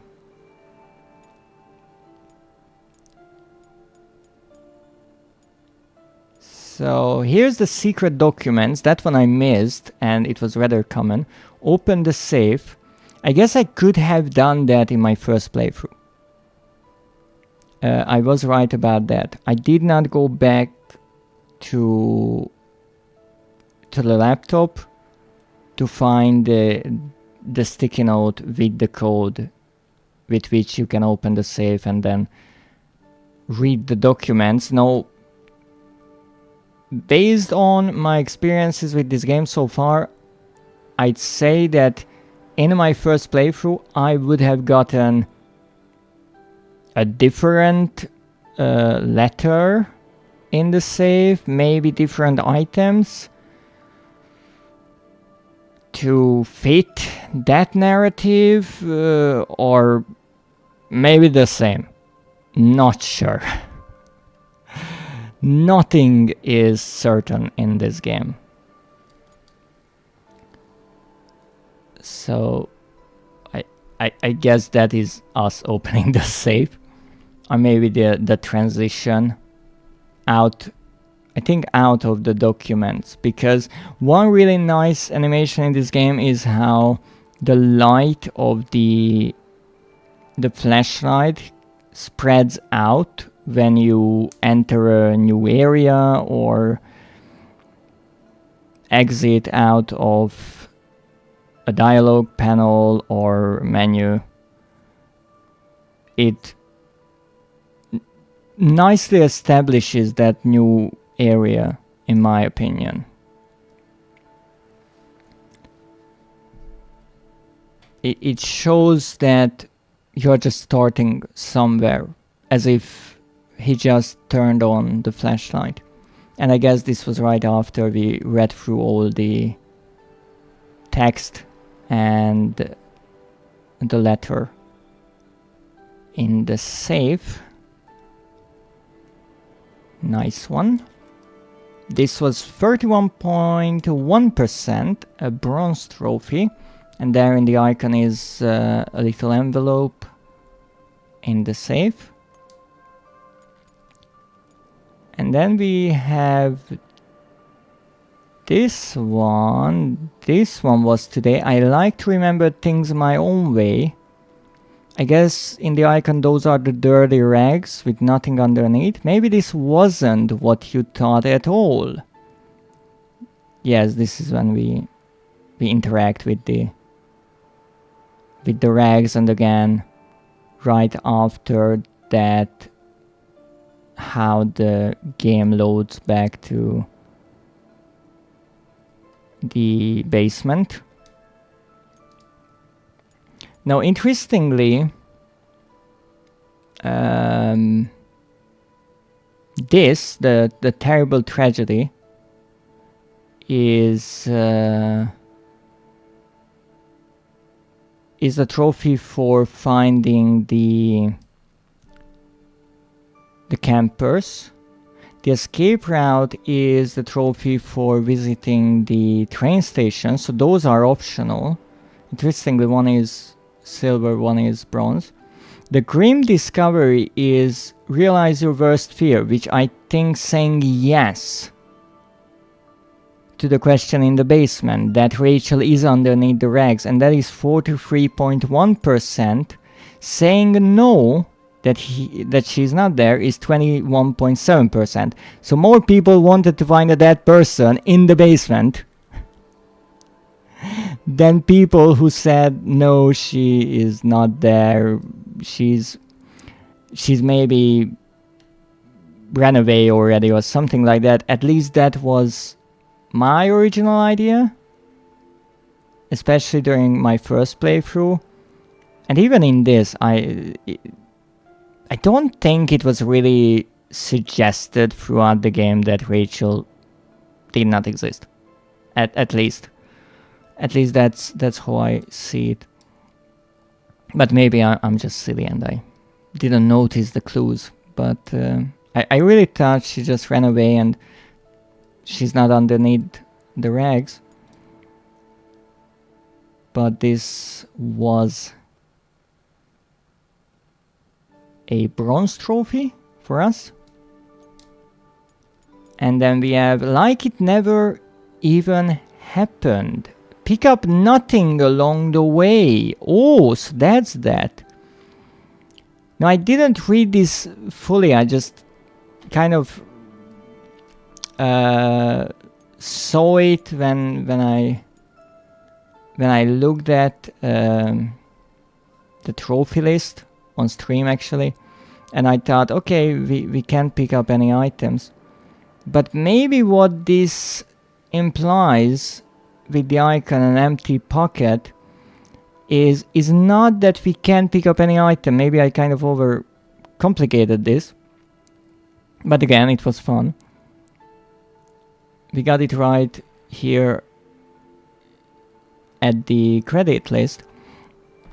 So maybe what this was is this trophy is the opposite of the stolen identity. Recover the pieces of your wallet. Maybe it's that, because in the game you find your wallet and then a number of items missing from your wallet, and you kind of collect them all throughout the game and then you get that trophy. Maybe this is the opposite of that, so you don't pick up any of those things for your wallet, and so you are left with an empty pocket. And that is what the description means by pick up nothing along the way. I'm gonna be a responsible adult and sleep on time. Totally not because I'm that tired. That's good. Be a responsible adult and go to sleep in time and get plenty of rest. You need it. I wouldn't want you to get exhausted and then maybe sick. That wouldn't be good. But I thank you certainly for joining even for a bit and saying hello. I find it really sweet. Make sure that you hydrate, eat well, and take care of yourself. I love you and I'm proud of you. Thank you so much. I am proud of you for being a responsible adult. It is difficult. So I'm not sure about what this might really mean, or what the requirement for this trophy might be. Good question. Maybe it's only the wallet thing that I mentioned. Maybe it's more about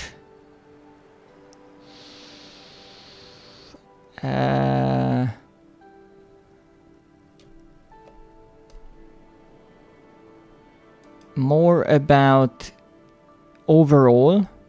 So what I originally thought, that you don't pick up any items that are not necessary, and I kind of only picked up things I think that are necessary, even though the sticky note is not. So maybe we can rule that possibility out, because up until that point I only picked up items that I really needed. But with that I knew it was a trophy, and so I thought, let's get the safe open. And that's why I didn't even expect to get this trophy. When it popped, I thought it was something else. It was a trophy for getting this ending or something like that. Getting this ending that nothing really happened, or Rachel not existing. But maybe it's that we didn't have anything in our inventory. That could be a thing. Because there are things that we hold on to, whereas keys we use up. The crowbar we used up. Maybe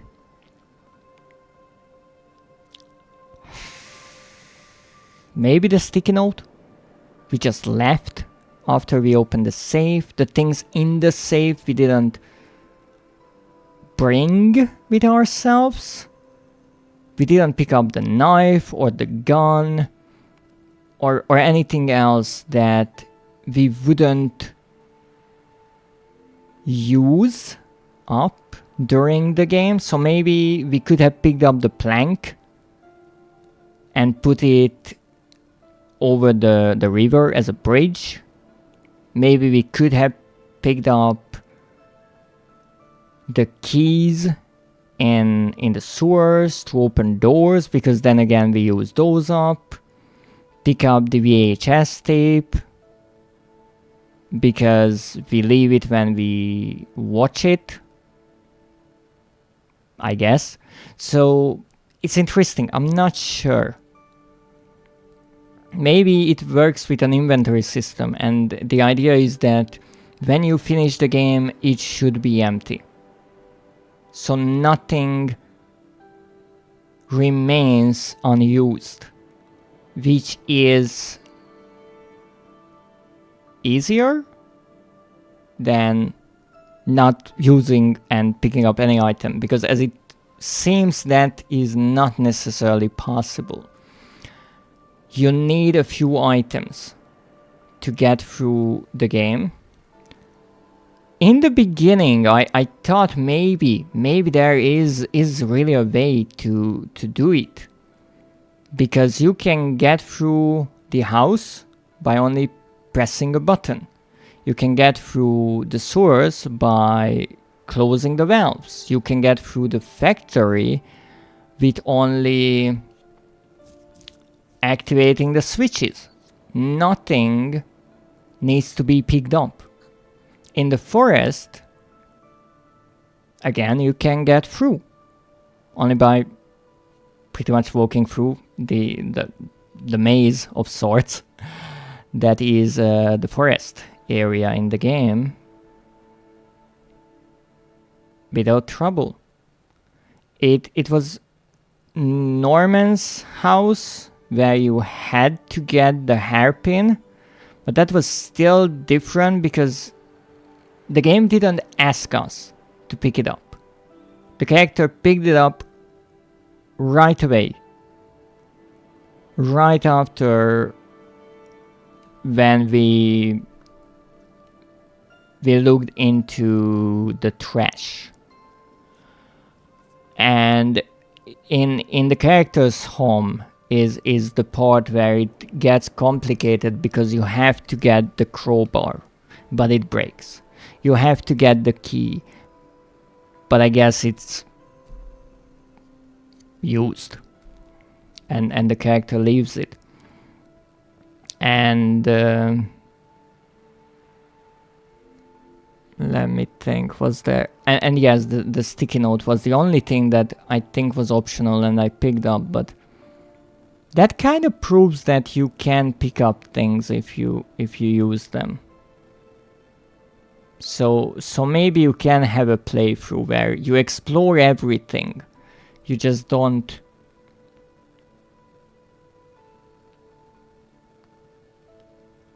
pick up items that you don't need, but even those can affect some of the lines, I think.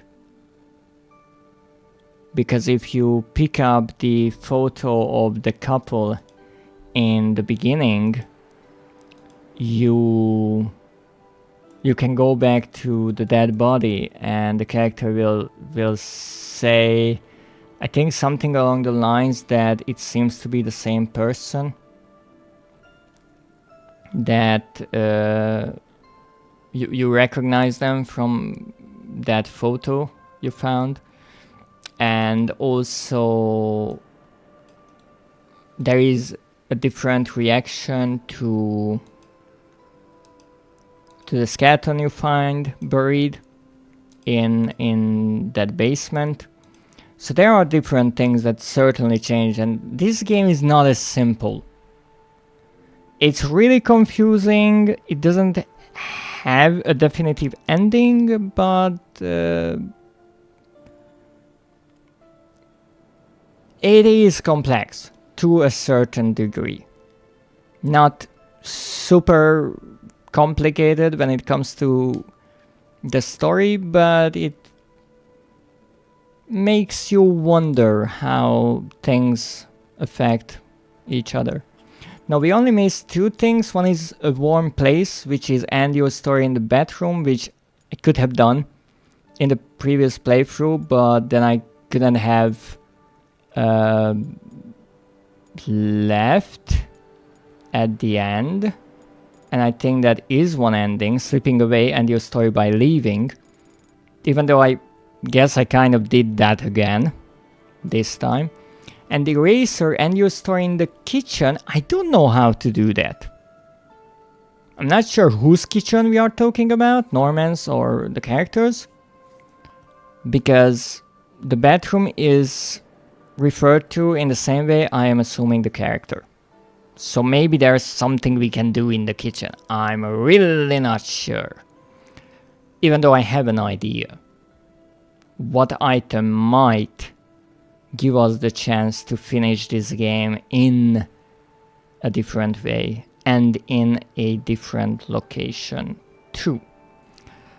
But for today, that's been our playthrough of Home, our second playthrough. Let me try to get my PlayStation 4 to refresh my trophy progression. As I correctly foretold, there is indeed a gold trophy which helped our trophy progression along quite a lot nicely. We went from 42% with these 3 trophies to 80%, and the gold definitely helped a lot with that. So we have 1 gold, 2 silver, 7 bronze. That is a total of 10, and the game has 12 trophies. So I think we need at least 2 different playthroughs to get those remaining trophies. And I mean, during those, I don't necessarily have to look at and read everything. We can check things if we miss something, but nothing crazy. So I think with that said, it is time to end today's stream, which I said will be shorter, right? Definitely. No, it was not. But with that, I thank you for joining me today. I will be returning next week with I have no clue what. I really don't know what my next week schedule will include,